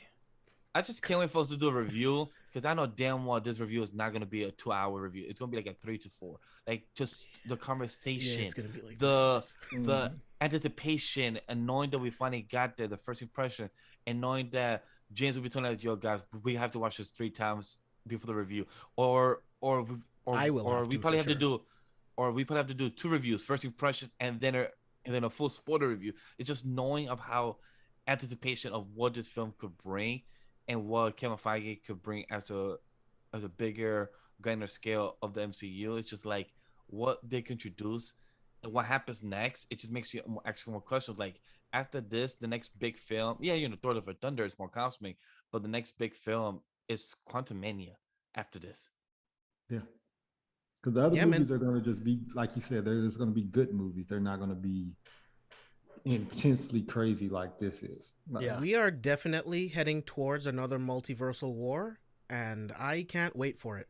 So I'm going to throw a curveball at you guys. Which one of these 15 that we named, well, minus the shows, which one of the movies do you think is going to be the most profitable of 2022? Oh wow. Doctor Strange. Doctor Strange. You think? Because everybody saw Spider-Man. Yep. So, and they saw If that you in saw- trailer. So now everybody's trying to play catch up. And Everybody's trying. and if you saw the money that Spider-Man made, you will see it. And knowing that if Marvel knows how to market this movie that brings people's seats for what, if they say the movie that brought you Spider-Man No Way Home, we bring you Doctor Strange, Not Multiverse of even- Madness, or stuff So- like that, or Well, it's not just that. The trailer was at the end. Of That too. That I think that boosted a little bit for me. I think that's why for me. But then Batman is not. It's going to be second right after. for Chris, it would be the Guardian of the Galaxy holiday special. Yo, I was going to make a joke. You took it right out of my mouth. I know. Dang, Jimmy. let him I'm talk, gonna Vash. disagree with you guys though. Like, I think Doctor Strange is going to make big bucks, but coming off the back of Into the Spider-Verse, and it's Spider-Man, dude, I think Spider-Man Across the Spider-Verse is going to make way more money. That's my choice too. I think Across the Spider-Verse is going to make way more money than all of these. But it's animation. It's animation. As much as I love Spider-Man, as much as I will preach it, like casual viewers, like for example, my partner is a casual viewer. She's not like us in the industry that talk weekly and have discussions. She at first didn't want to watch the first one 2-3 years ago when we first tried to watch it, just because it was animation. But now that she's watching with me, we're home and everything, and we're in the Spider-Man mood because watching Andrew Garfield films and then watching Tobey films, she's in the mood to see it, and she actually enjoyed it this time. I think it's gonna be the kids, dude. The kids is what's gonna the kids, and then us. So between those two things, that's what's gonna make this movie right. That's really what's gonna make this blow up. They'll make $300 off of me alone. I'm excited to come back at the end of the year and see which of those two made more money, Doctor Strange or Across the Spider-Verse. I can't wait when we come back in December after Christmas or before Christmas when we make our top 15 of what we enjoy the most, because that's gonna be such a way different list, and then we're gonna compare what we had as most anticipated and what we enjoy the most. Actually, I'm holding on to my list, dude. That's what I love about making these lists, because last year when we made these lists, Falcon and the Winter Soldier was my most anticipated show, movie, whatever coming out for that year, and then Popaholics and I, we literally just recorded like our top TV shows of the year. It's coming out next Wednesday. Hawkeye made my list. I'm not going to tell you where, but like Hawkeye, I thought was the best MCU show that came out last year. And that wasn't even on my radar in terms of a most anticipated when we made that list. So you're totally right, Vash. It's going to be really interesting to come back in a year's time and see if our most anticipated also reflect like what we think was the best project of this year as well. And if Christian Bale delivers the way he does, just Thor: Love and Thunder, like all these films have potential. Aquaman, like all these films, Black Adam, like dude, a lot of these movies are gonna make $1 billion. Like Black Panther is gonna make $1 billion, I think. Love and Thunder is on gonna the pandemic, I think. Yeah, you're right. Depends on pandemic. Spider-Man hit this like perfect lull where we were in between variants and waves. Like people were brave enough to go back to the movies, and it was Spider-Man. They were like, "I'm going to risk my life to see this new Spider-Man." Oh hell yeah! Because I don't want to be spoiled. After we saw Spider-Man, the cases went up. Yeah, it was on top of like Spider-Man making $1 billion. Wait, and then who Christmas. is Spider-Man? What? We know who Spider-Man is, but we don't know who Peter Parker is. Oh, true. Yeah, I don't know who Spider-Man is under the mask. Yeah. But yeah, Spider-Man definitely contributed to the rise in cases that we're seeing right now. Anyway, we're not here to talk about. Sorry to bring it down. Oh no, you're good. It's overall going to be interesting, and what shows DC and Marvel will be adding last minute that was not announced in the beginning of the year. Also, because for example, last year when we did what we were most anticipated of 2021, Hawkeye was not actually announced. It was just rumored to come out in 2021. Yeah, it didn't have a release date. And everything. So curious to see what last minute shows will be added or being pushed because of said pandemic. So who knows if Black Panther or other movies will still come out this year. So curious to see what changes at the end of the year, if there'll still be a top 15 or there'll be a top 12 instead. Who knows? Armor Wars might come out, by year's end. Who's to say? Right. It's true. And who knows if Morbius will come out in 2023 instead? Dude, who knows? 2023. Just cancel it. I wouldn't doubt it, dude. Because no lie, it's starting to remind me of what's the one from the Marvel New Mutants? Yes, thank you. New Mutants was also delayed 7 times. And this was and that was without pandemic. Imagine pandemic was there. New Mutants. It would have still never dropped. If it was good, it would have been okay. But the fact that it was a dog shit movie didn't. And help. I think they knew that. And it was like right in the middle of the merger as well. Oh yeah. There were a lot of things working against that film. It was funny. my TV has been promoting it to me every time I turn it on for the past week. Watch New Mutants. It's for you. I'm like, no, I don't think it's for me. No, it's not. I'm okay. I'm good. I could watch It's something it's else. not for anyone, I don't think. It's like, Oh, I'm no, good. I don't think I will. I don't think I will. There's some But really no cool lie. concepts, but they botched But it. no lie, I'm very satisfied with our list. Some of us has very similar. Some of us have very similar placement. But as a top 15, we all had a very diverse list, and we were shocked. We disagree, agree with each other. We debate, but I love how none of us got mad at each other, and that's a beautiful thing of pop culture that we love to have conversational. It's almost like entertainment is subjective or something. right. Yeah, weird. It's just like people need to understand that Andrew Garfield's just the better Spider-Man and Toby's not. That's it. Just simple fact. I am mad at you guys about not having the Guardians of the Galaxy holiday special. Yo, no, like Chris, I never expected throughout the conversation, the group chat, I never expected for you to have in top 5. Oh, I didn't thought it was expect gonna that. be like number 7. I thought it was like- or me, I thought some 12, shit something like, like that. top 10 I'm for sure. happy to surprise and delight. I thought we were getting 12. But now when I look at your background, I see Thor's hammer, I see Batman, I see Groot. It makes sense. It all makes True, sense. true. But the Batman, I knew that was gonna be Chris. For James as well, I didn't expect that Douglas Strange would be number 1, which makes sense. With Steve, his taste is very similar to mine, so it was kind of a bit like toss. I knew Spider-Man was gonna be my number 1. So I mean, yeah, dude, we knew that. Like, Yeah. Steve and I are very similar, so I knew he was gonna be the same as me with into the Multiverse of Madness. I already knew that, and I knew what Chris was gonna pick. I mean, we're Batman fanboys. Like, I already Yeah. knew that for sure. Overall, great list. Overall, we all had very diverse because I'm shocked that I'm the only one that had Black Adam as high as I did because everyone had that thing in top 15. So, but hey, it Yeah. makes sense. Yeah, but this was a lot of fun. Much like last year, this was a fucking blast. I think we should definitely do a recap at the end of the year and just like look back at our old ranking exactly the way it is and just see how it all lines up again. I think that will be a lot of fun for us to do that. Definitely. Make sure you guys tune in next week. We will be reviewing Peacemaker when that comes out, and depending on how schedules work out, we will have a different Popaholic on this show. So it's going to be I am very a lot excited of for fun. that. Yeah, that's did not know. going to be something. So, Chris, where can the people find you online? You can find me personally on Twitter at Chris Conkling, talking about all things nerdy, video games, television, movies, collectibles. If it's nerdy, I'm talking about it. And then, of course, you can also find my podcast that I co-host, Popaholics, on Twitter at Popaholics. We are doing monthly polls now, so look out for those.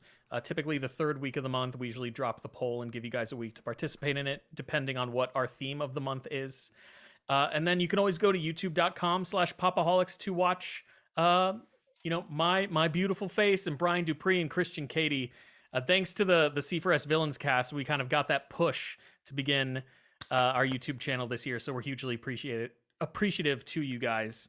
And then any podcast player of your choice, you can find audio versions of our show as well. So yeah. Any theme for this month? We're in a bit of a transitionary month right now. Christian Katie is having a baby with his wonderful fiance. So Congratulations. most of this month is going to be dedicated to our best of lists. Last week, we released our top 3 albums, podcasts, and video games for the year. This coming Wednesday, we're going to be releasing our top 3 television shows of the year. And then the following week, we're going to be releasing our top 5 films of 2021. And then at the very end of the month, viewings and pandemic permitting, we're probably going to be reviewing The Tragedy of Macbeth. Yes. So look forward to that. Nice. Yeah, make sure you guys support Popaholics. These guys make amazing podcasts. They put in work every single week. Definitely check out the weekly upload on YouTube every Sunday morning. Again, these guys put in amazing work. Love having Chris here. We're going to have Brian back pretty soon, and I'm really hoping schedule permits and we can get Christian next week because that's going to be really fun to see how he thinks about Peacemaker. If Christian cosplays as Peacemaker. Oh my God, please. Yes. Because I the did not last know. time he was on Villains, he did a full makeup and costume Joker. As a Joker. Oh my God. It was Yeah. insane. He did a full costume as a Joker. Don't And- expect him to cosplay. I don't think that's going to happen. But Chris, please I'm tell very him to. interested to hear what he says about Peacemaker. Yeah. What'd you say, Vash? I said, please tell him to, because I will love it. I'll see what I can do. Steve, where can the people find you? Oh, yes, you can follow me on all social media at ScubaSteve1428. You can follow the IPMod page at the Blerd Mind Pod, and it can lead you to everyone that is a part of my crew, all their Twitches, all their YouTubes, and everything like that, to our merch store. Go get you some merch. Shout out to Abe, who is not here with us. Hosting Abe, make sure you follow him. And I think that's pretty much it. Just dropped a new episode of the Scholar Scuba Steve with my daughter. And yeah. Wait, Steve, there's one more thing that we have to discuss real quick. The 100 manga comic challenge. Yes. So this month we for the whole year, we're starting a 100 manga comic challenge. So basically what I'm personally going to try to do is to do 50 different manga reads, 50 different comic runs, and I'm going to stagger them, and I'm going to like live tweet them as I'm reading them on the timeline. We would like everybody to participate. Use the hashtag. You do not have to do 100. Obviously, that's a tall task, but just, you know what I'm saying, participate, get out there, read some different stuff and things like that. And me and Vash will be heavily promoting it all throughout the year. Yes. Steve, what if I do a single comic run with 100 issues? Is That works, right? Doesn't that qualify? What I was No, doing it has was to be doing 100 different Right. properties, right? It's tough. So- Godspeed to you, sir. I have faith that you can do this. So, Yeah, 2 a week. for people that have been asking questions, you could do light novels, webtoons, manga, and comics and books. Because Okay. a lot of people have asked questions for it. So you could do that. Anime don't count this year, so it's anything of literature. So anything involving literature of comic, manga, webtoon, and light novels. So anything for you to enjoy. Like Steve said, have fun. If you don't reach 100, if you reach 40, you did a good time. You have fun. The most importantly is that you got into comics, you got into manga, you got into other series that you've been interested to. But this kind of motivated you. If you did 20, all right, cool. But did you have fun? Did you enjoy it? So this is more of a fun little challenge for you. Myself, I'm gonna do manga, comic, and webtoons. Those are my 3 goals to do. I'm gonna do like try to do it a good 35, and then probably the rest, whatever number that is. So that's my plan to do, because I really want to get back into comics. So if you have any recommendation for me to read, let me know. And whatever that me and Steve would read that's comic the same, we will probably do a review and have it for the C4S in the future, because I'm reading the Vibe current run. I'm on issue 6 or 7 right now, and I'm about to be done. So if anything, if me and Steve are free next week, we might do a little Vibe comic review, and it's actually very good. The art is really good. And Cisco Ramon, man, why can you be good in a fucking TV show, man? You could be so goddamn. We're not going to talk about that, because He's on the CW. I could rant for 2 hours on how much I fucking hate Cisco and the CW. But Vash, where you can can the people follow find me you? at Legendary Vash everywhere else on social media. Like Steve mentioned, you can follow Abe, also on Abe, the team of Ray Apollo himself and Sam the Manga Man, down below in the links that James has there. Of the Linktree, everything else, you'll find us on social media. The anime podcast episode 115 was last night. It was fun. Ray did a surprise. We find out about dragons having some type of racism out here in Yu-Gi-Oh! A lot of stuff happened. It was beautiful conversational. We talk about so many stuff, cartoons, have a good time. 3-hour show just like this one. Just kick back. It's the weekend. Have fun. And plus the weekend just pop a new album too. So check both. Hey, it's fire. Brian by the way. Dupree, my co-host on Popaholics, has been listening to nothing but the new Weekend album. It is It's fire. I'm super excited to listen to it. It's so good, bro. I'm not done yet, but I just love how he evolves. Like him and plus Bruno Mars. I just love how their music has evolved through the years. Like they just continue getting better. I love how they continue to just change up. But yeah, James, where can the good people follow you? Like the man of the show, the man of the network, the man of the brand. You guys can follow me all over social media at JV Exclusive. And of course, see the number 4 spoilers. If you want to find absolutely everything that we do, go to carefulforspoilers.com. We have a lot of great shit coming for you guys this year. I just put out some new merch designs, so go ahead and go to shopforspoilers.com. Check that out. It's hoodie season. Get you a hoodie, a C4S hoodie. Support the brand here. I'm actually gonna get some shirts and some hoodies for the team. That's gonna be some fun. James, I wish it was hoodie season here in Florida. Same But here, it because is it'd be not. confusing out here. Yeah. It'd be confusing. Some days it's tank tops, some days it's hoodies. Yeah, It'd be dude, it's confusing. ridiculous. Yeah, it's like 20 here right now, and like on Christmas it was like 70. But we have a bunch of stuff coming this year from you guys. Vash and I are going to be doing a lot more like solo quick reviews on Instagram, on TikTok. I'm going to be doing a lot of stuff there. I'm going to be writing more articles on the website.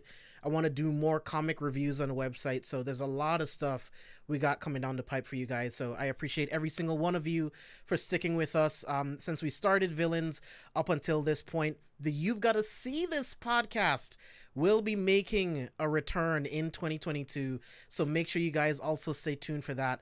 Brad and Blake are going to be reviewing movies weekly of movies that come out in theaters and on streaming. So on Villains, we'll be talking about all the pop culture comic book shit, and then on You've Got to See This, they'll be breaking down all the like the indie movies, all the great shit on streaming. So the C4S podcast network is going to another level in 2022, and we will be bringing you guys so much lit content. Make sure you follow every single one of these amazing creators. Follow Popaholics, Osa and Abe, Inside the Mind of the Blerd, Anime Lately. Follow all of us here. We are a family of creators, so keep it all in the family. Support these guys, and we will see you on the next one. Family.